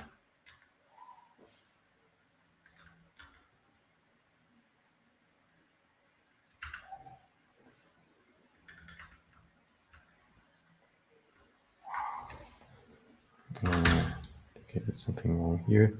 So usually when you're using IK, I want to make sure I'm using only the axis that is properly should bend here, which is X. It doesn't hurt to have you release on the rig. Sometimes I even like lock the other ones just to make sure I'm not doing it wrong. But because it's a reference, you're not gonna be able to lock. So just saying.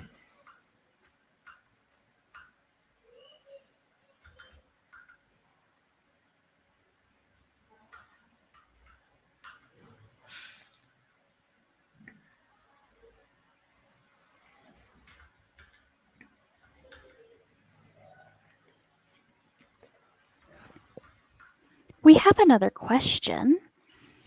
Someone on Discord wants to know, when it comes to further crafting and checking your arcs, do you ever have the habit of attaching empties or locators on the outside of the body parts to see the arcs better?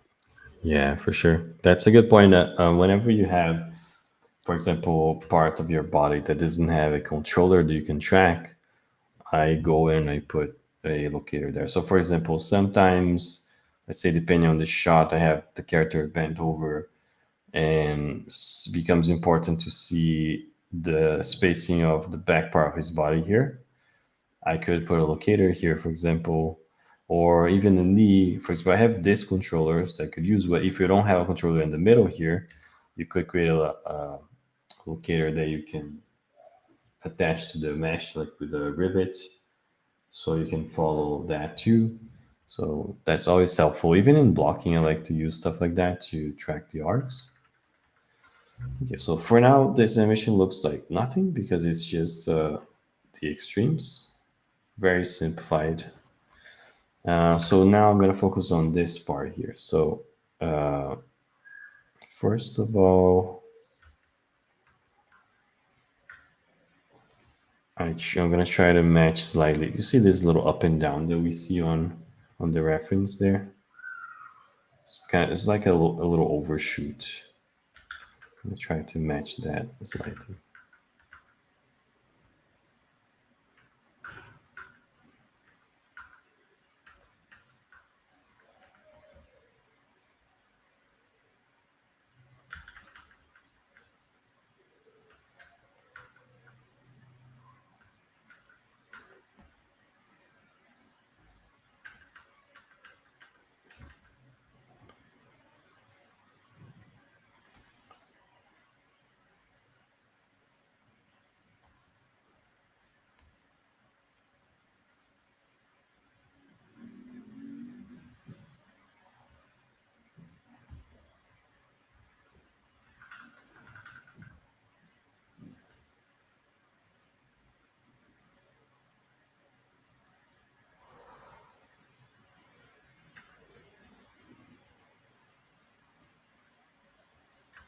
Okay.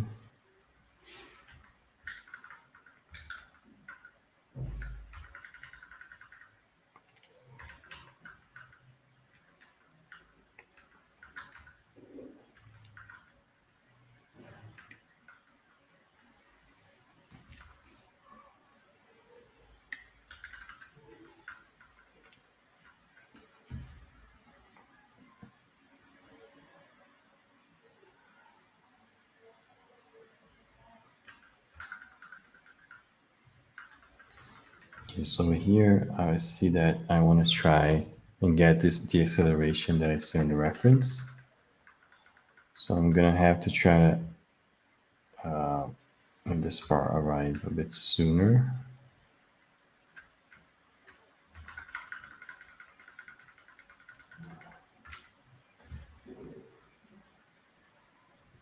You see, so now it decelerates. Shoulder's a bit messy.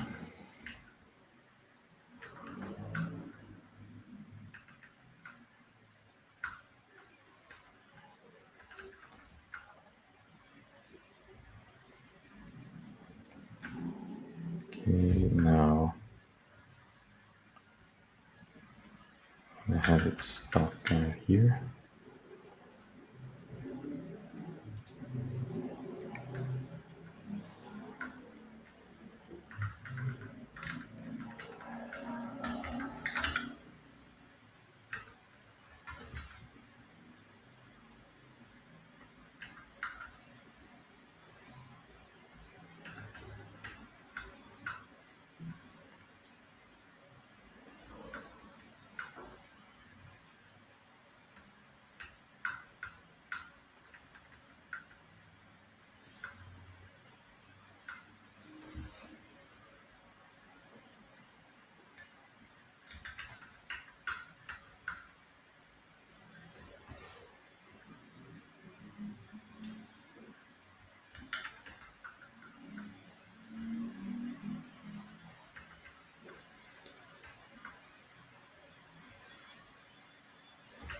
Okay.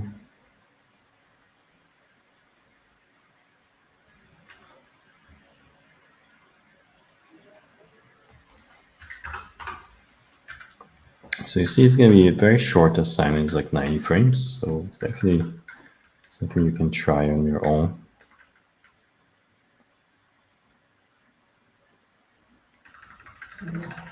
So let's see if this is okay.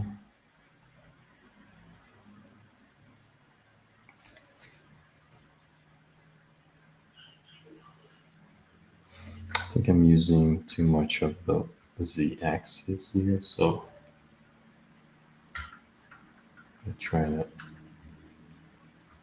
calm it down.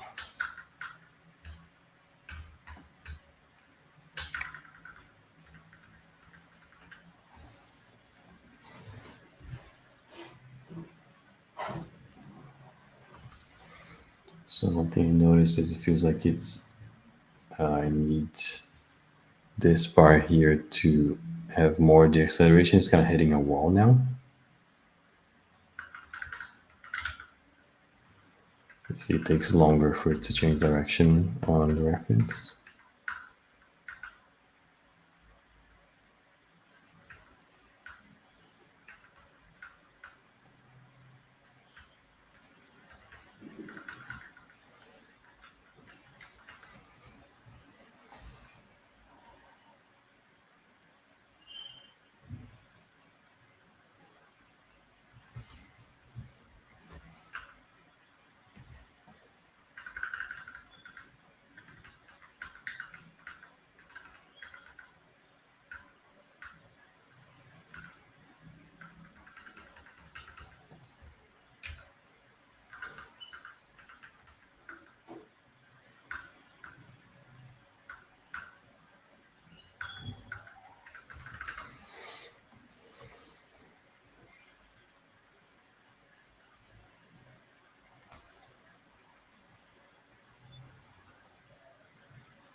Okay, this rotation is too strong.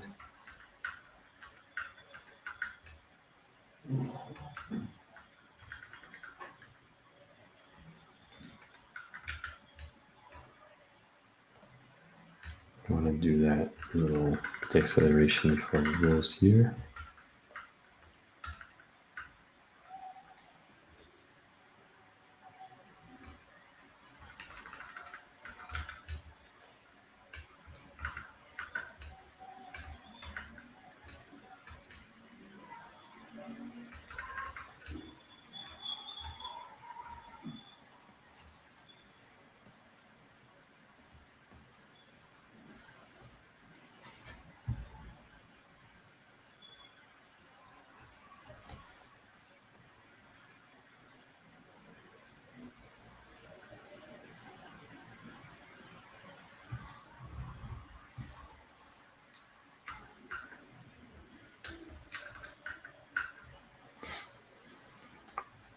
I want to change slightly what I see in the reference there. I feel like it's maybe too fast.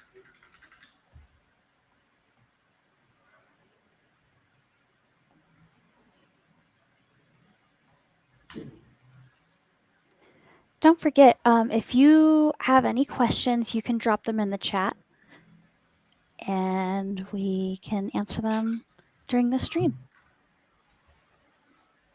Cool. Thank you, Lacey. Let me go to the elbow joint now.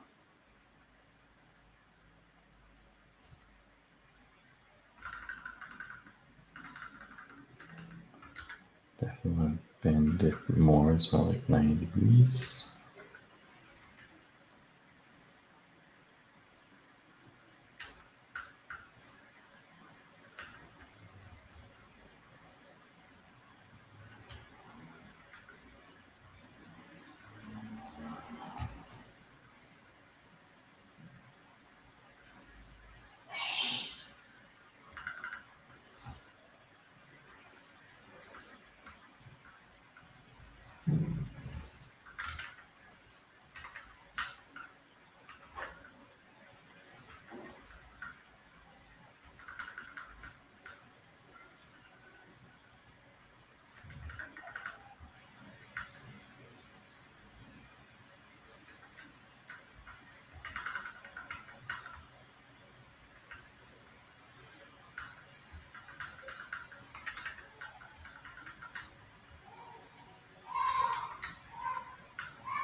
Okay, cool. Let me do the hand real quick.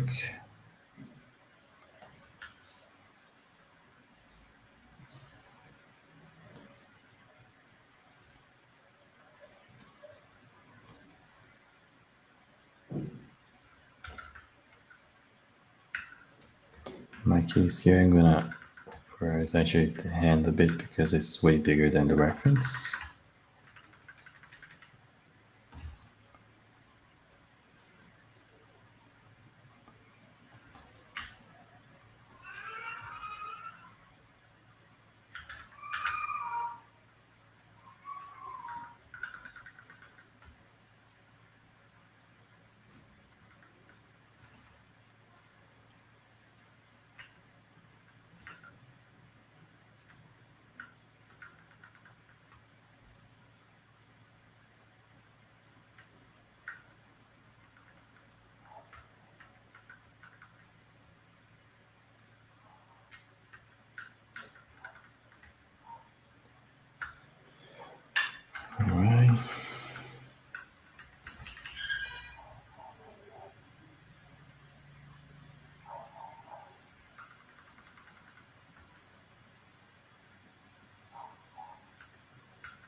We have an interesting question, and it's kind of going back to the rotation axes. And I know this is something that many of us struggle with. Mhm.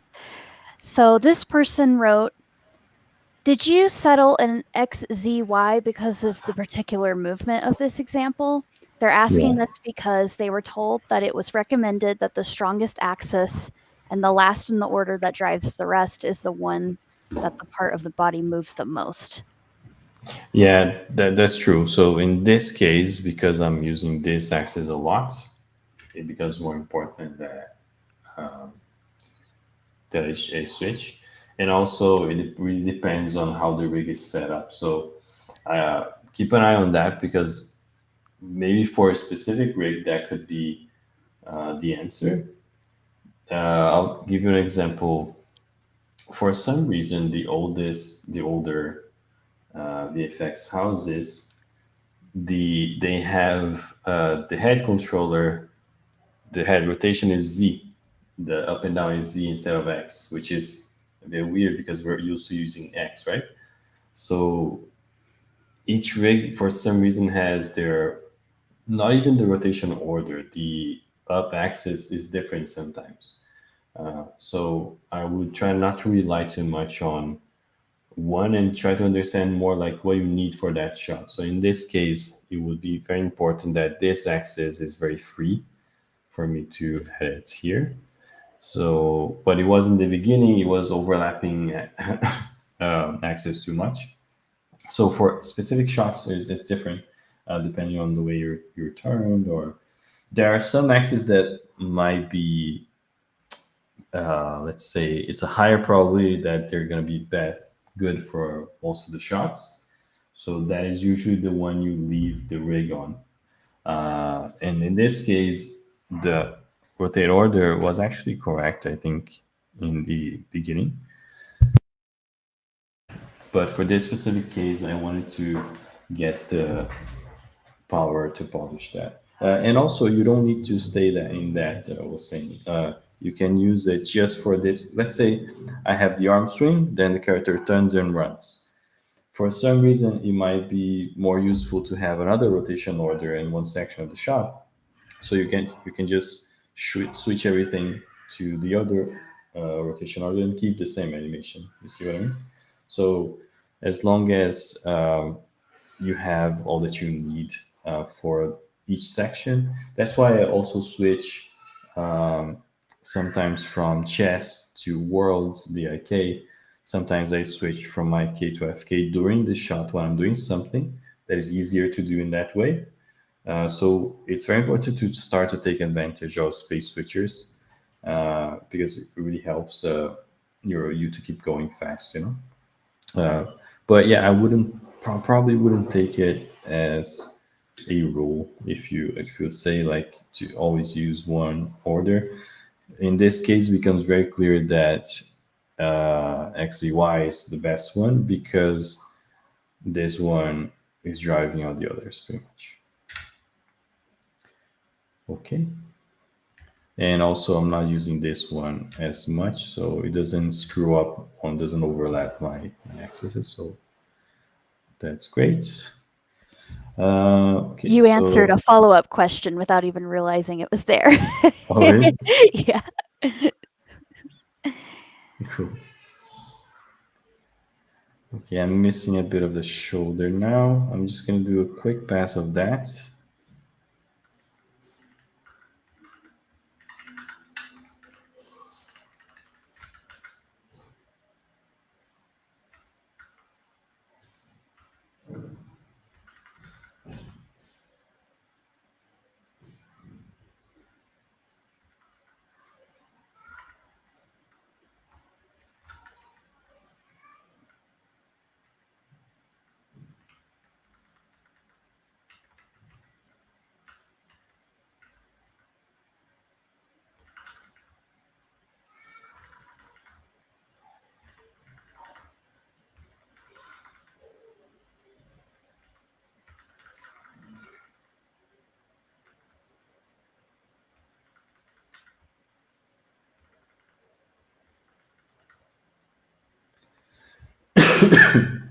Fine.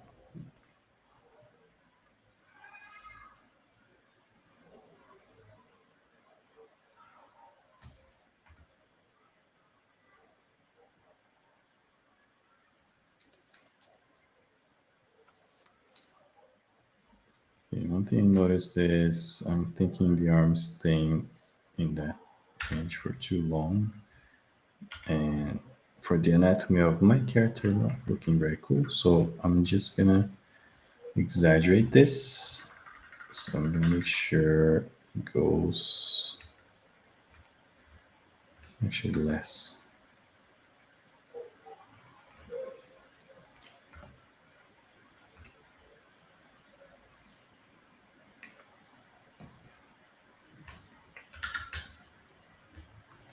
So this is in spline, but in no way, shape, or form is polished, right? So I just want to get the main ideas up there.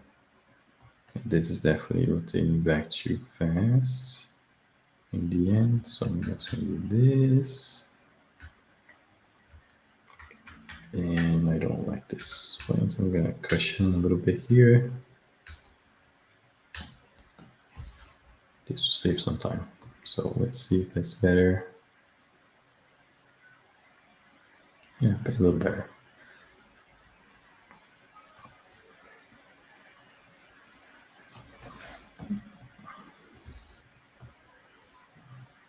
Yeah, this hand is gimbaling a little bit here.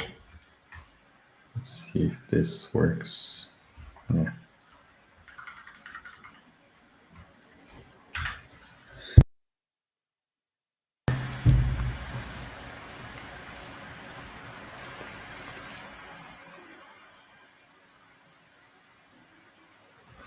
Now I would start layering in the whole rest of the body. So I'm going to start with COG.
So I'm just gonna kind of try to follow the reference a little bit for the COG.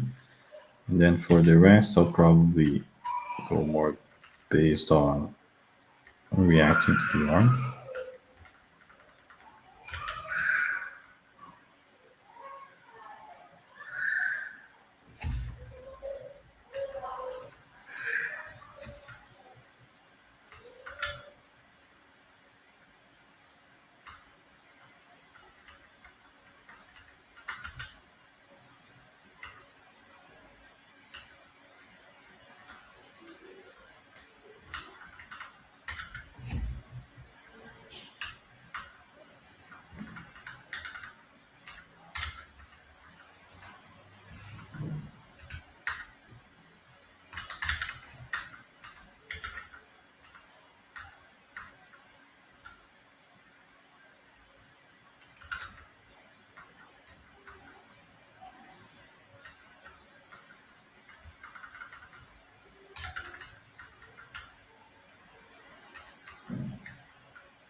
Okay, so just trying to finish the pass here. Here I'm thinking more about the reference, not overthinking anything animation-wise.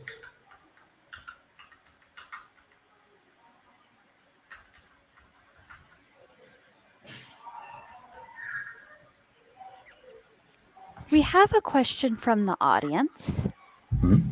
Um, so someone wanted to know, so shoulder rotation also comes from some chest rotation? Um, no, actually, in this case, because we are on FK, the shoulder behaves in a way that is not very natural in the rig for how it moves actually in the arm. What it should do is the shoulder move, it drives the arm, right? So the first controller that goes is actually the shoulder. So you wouldn't be wrong if you start by animating the shoulder too. And the shoulder is something is also driven by the chest, of course, but it augmentates what the chest is doing sometimes. So think about the shoulder as the beginning of the arm motion. So in this case, I did it after just to connect to the motion because the way it's set up. But you wouldn't be wrong to start from the shoulder, for example, because the shoulder is actually what is driving the arm. And Got that it. is true for IK too. So in IK even more because we're used to animating the IK as a main thing, which is makes sense because it moves most of the arm. The controller is very powerful, but we have to be very careful and always think about whenever this part of the arm here, the this part of the arm, the bicep and the tricep, whenever it has any rotation, always the shoulder has to move like it's actually dictating the motion. So that's why it's called, I think, inverse kinematics, because it's actually the opposite of what the body does. And in our case, it's a bit easier, it's just isolated, but in IK, you have to be, we simulate actually the way the shoulder has to move, you know? So that's it's a very good question, actually, because it involves a lot of the anatomy of what we're talking about, which is arms. So keep that in mind. Always, even if you animate the shoulder after, you have to animate it in a way that it feels like it's actually dictating the motion. But in the connection with the chest, it's very connected to the chest, right? Because it's not a super loose part of the body, but I would say think about it more like part of the arm than the chest. Thank you. I hope that answered your question, Suba in Discord. Yeah.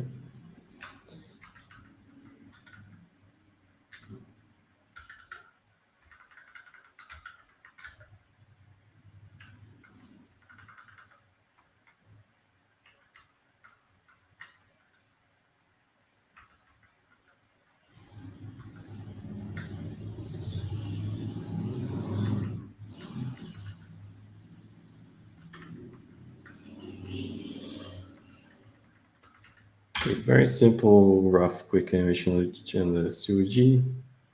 Feels like it already gives it more life, even just by matching quickly the ref.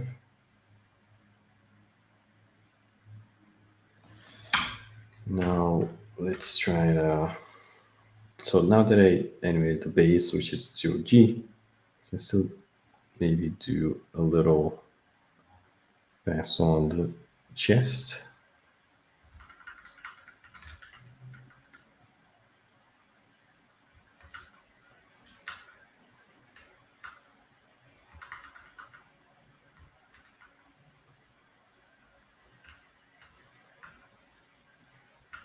So what I'm gonna do here is gonna rotate it this way to feel like the weight of the arm is pulling the, the body that way.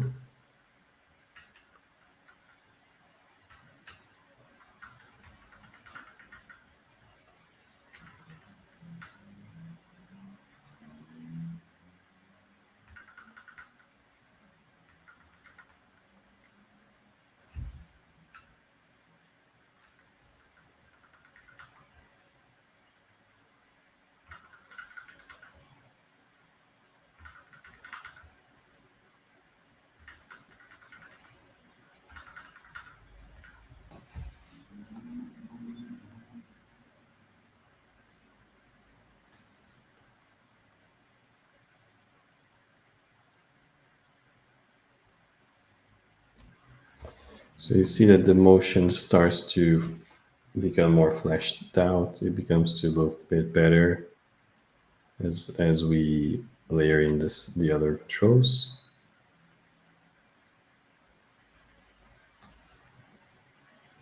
Some things might look a bit too sharp at first, then you can always go back and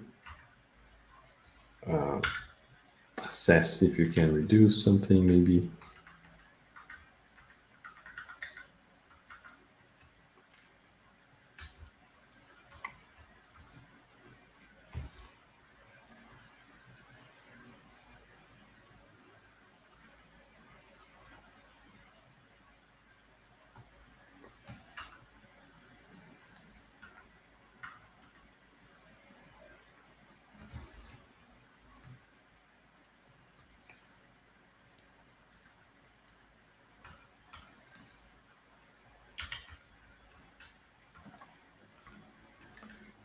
I'm going to scale my keys here to make sure the shoulder kind of goes back to a zero position. Oh, it's not Z, it's 3x, right? No.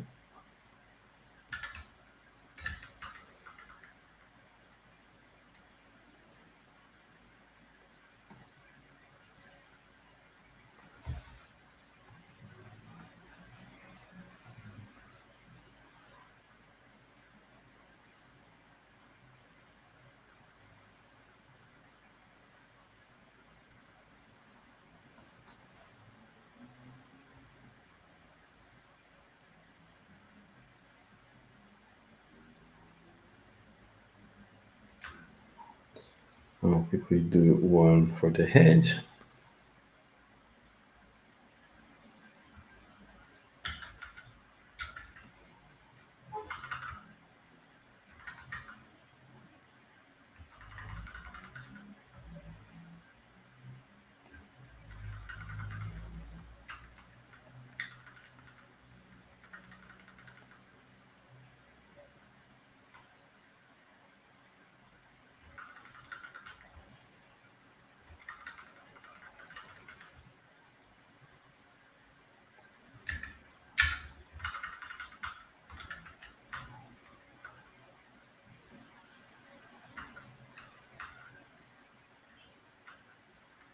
I'm gonna exaggerate a bit, but you see that I'm starting to lifting my chin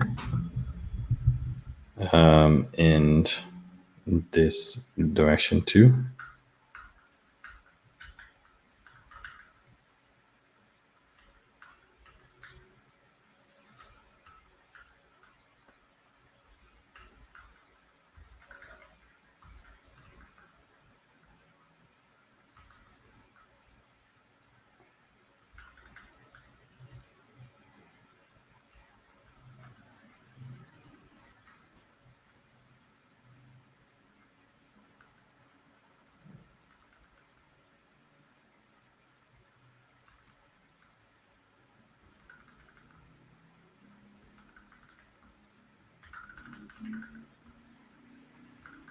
So all this part I'm doing straight ahead because I'm partly matching the referencing, partly trying to exaggerate it.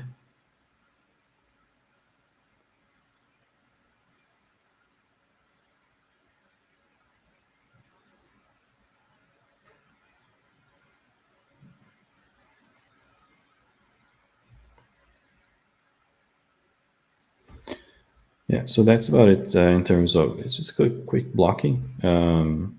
You can spend more time on it. The goal of it, I think, was already being reached overall, which is trying to understand the base of the motion, how to flesh it out, starting from the main controllers and then going back down. One cool thing that I would try, like you see, this section has a lot of motion blur on my hand. It feels to me like I can probably exaggerate, especially because the hand of this character is larger. I can probably animate a exaggeration of this like whipping motion.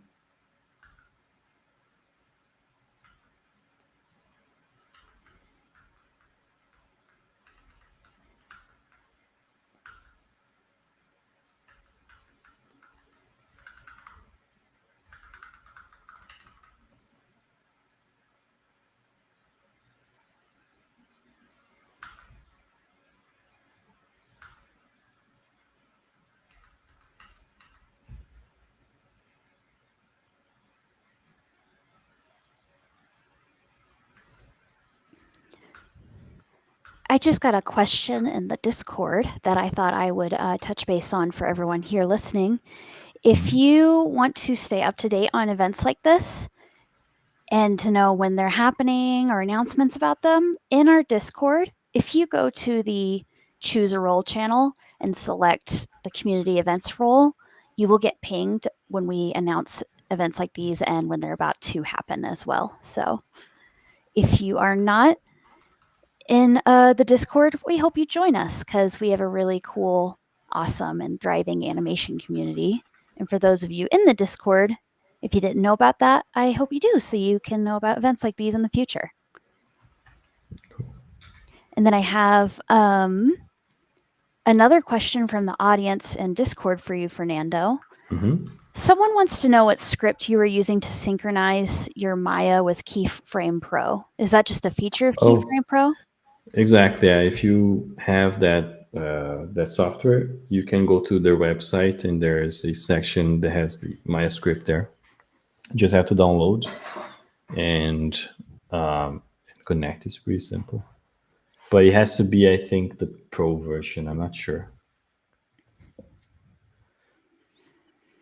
so keep an eye there. Do you prefer to do it this way rather than doing an image plane in Maya? Oh, it's much more comfortable to use this because you can put it on the screen. It's in a separate software. So on my personal computer, I definitely recommend. Problem is, at work is usually RV.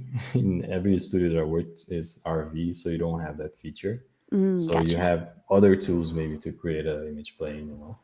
There are other advantages of having an image plane on your Maya file. You can retime things. You can key the offset or the image number and make things slower if you want. But in this case, since it's not changing much, it's easier to just use the script. Gotcha. You may have just convinced someone to get the pro version. I'm telling you, I should get a sponsorship from I them think so. and from Man and Bot too. And I know we still have some time left, but I'm actually about to drop a link in the chats for each of our streams. We have a survey that if you guys could just loan us 2 minutes of your time after this event, we'd love to hear how we can make these better for you. So if you can loan us 2 minutes of your time, that would absolutely help us a ton, and we appreciate it. And I will give it back to Fernando now. All right. So yeah, almost done here. So I would say we can leave the last few minutes to questions. Uh, if there's, yeah, definitely a need to polish this hand a bit more. It's a bit weepy, but you see what I mean, right? You can give it a bit more energy just from the weight of the hand there. Then you can do some same with the fingers. I usually like to do it in these situations here. You can use something like the thumb, kind of a big hit here. So, for example, you kind of separate it from the silhouette for a moment.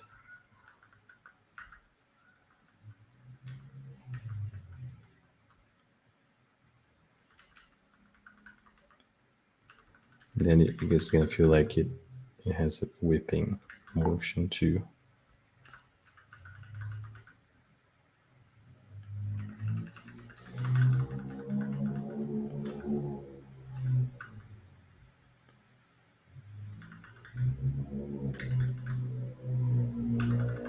Something like that.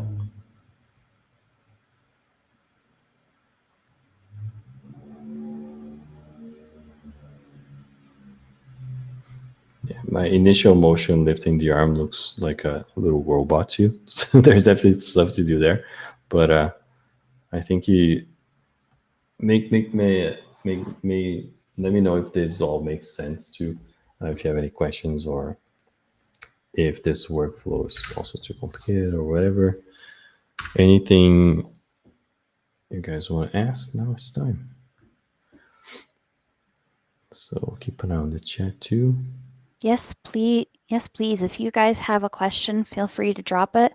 Um, If you would like to go back and watch Fernando's first figure animation workshop, that link is in the chat. And Fernando, did you want to share about what some of our plans are for the upcoming week?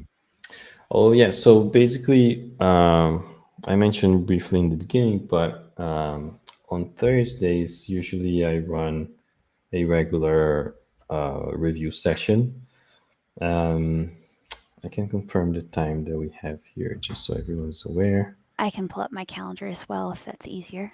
My calendar kind of switched to another time zone, so I'll try to keep it on PST. It's But 6:30 PST this right, upcoming Thursday the 30th. exactly. Yeah. So 6:30 PST. So what we're gonna do this time is anyone that wants to bring an assignment like this and questions too, because those review sessions are not only to get critique, is whenever you have any questions about animation workflow industry or anything that I could help with, that is a good time for that. I'm gonna check. We have to check if this is gonna be live stream too, or if it's gonna be closed event. If it's a closed event, is I think maximum of 15 people, right?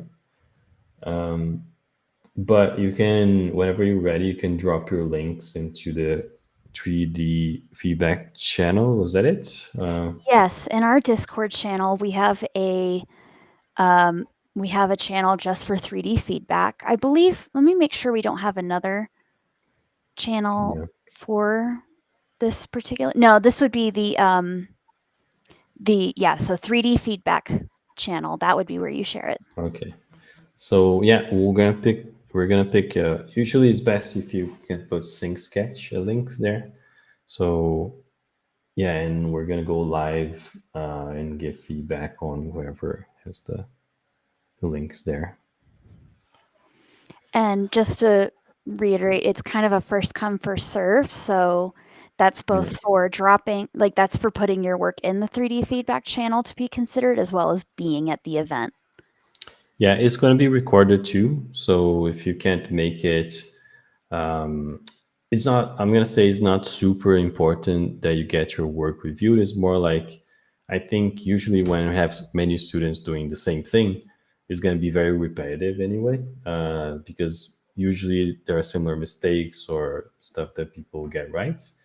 But it's good to have a good range because you have different maybe sort of notes for each. But even if you don't get your work reviewed, you can learn a lot from maybe not making the same mistakes or understanding that, okay, I did the same thing. And yeah, we'll see if even if you can't catch it live, you can get the recording later. I'm pretty sure all those review sessions are always recorded, like this one is too. So yeah, if you have time this week, I'll definitely recommend you try it. Because one thing is me talking for hours here is very different than you trying yourself. Then you might come up with other questions when doing it too. I see Sasaki's asking, can I follow long animation then with Blender? You can. I mean, the knowledge is the same. The only downside is that I have specific creature rigs that I had built for animation then. But this one, for example, but if you have any others that are applicable, maybe that should be okay as well. Because we're all trying to focus on something that has more realistic proportions and all. Nowadays, there are a lot more rigs for Blender, so it might be okay. But I know very little about Blender too, so technically, not sure I would be able to help too much with technical questions, you know. But that's the lesser of the problems, I would say. Guy is asking, I'd like to know more about switch spacing you mentioned earlier. When you have a case where you need to switch between them, in your opinion, is it better to switch from one to the other or mix several frames? So definitely, I don't like to have different sections of the timeline with different switch spaces, because that becomes very messy to remember where you switched. So the good thing about space switching is that no matter what is the space you're choosing, the animation keeps the same. That's why that tool does. So if you need to work in a section that feels better in the world, you can switch the whole animation to world. The animation is going to keep the same. When you need to go, I'll give you an example. Let's say I'm animating an acting shot. Usually, when the arm is free, I like to have my arms on chest for the majority of the shots or majority of the time. So when I rotate the body, I don't have to keep reconnecting the eye case. It looks very isolated. So I like that the arms feel like they follow the body a little more, and then it's easier for me to break it down when it's in chess mode than if it's in world. Then I have to kind of fake that they're following the body. So let's say you have that shot, and then suddenly he turns and puts his hand on a table to pulls himself up. So if you have it in chess mode and you have the hand on the table, it's gonna be pretty hard to have it stick. So it's a lot better to have it in world, right? So I can animate the whole part in chess, and I can switch the whole shot to world just for to benefit this part, and then I do whatever I want, and then I can switch back for chess if I want, or I can switch. Let's say some characters will have head space too. So let's say you have your character with their, I don't know, he got stopped by the police and he has his hands on his head. And you have to animate it like that, and you don't want to constrain it, so you just can space switch to the head. And then when he lets it go, you can space switch back to chess mode, you know? So that's one case you could use that. Um, Let me see if you had any question. We do have another question from YouTube. So, someone wanted to know, when you blocked main poses, are you going to play with the time and spacing, or are you playing with time and spacing, or are you continuing blocking plus from reference? I'm confused about when I should change timing and spacing. So it depends. If you're already matching a reference like I was here, I wasn't thinking about too much about time because I was timing it to the reference. If I'm doing it, if I'm doing something that I'm not following the reference one to one, I like to time my key poses in a way that it feels like they're happening sort of in the right time. Imagine I imagine those key poses are like a comic book that you play, and you feel like, oh, they change pose at the right time, at least, even if there's no motion yet.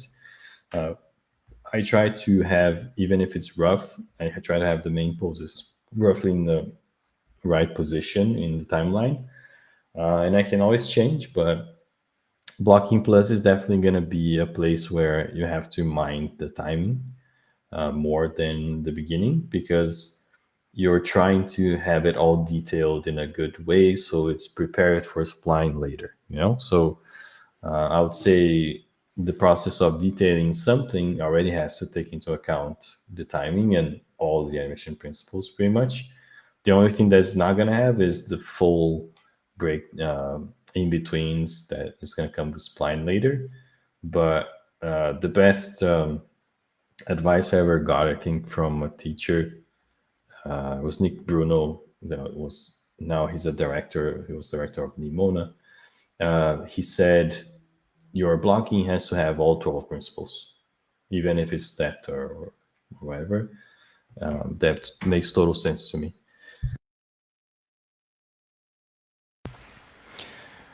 Okay, see one more here. How can I improve our self-critique ability?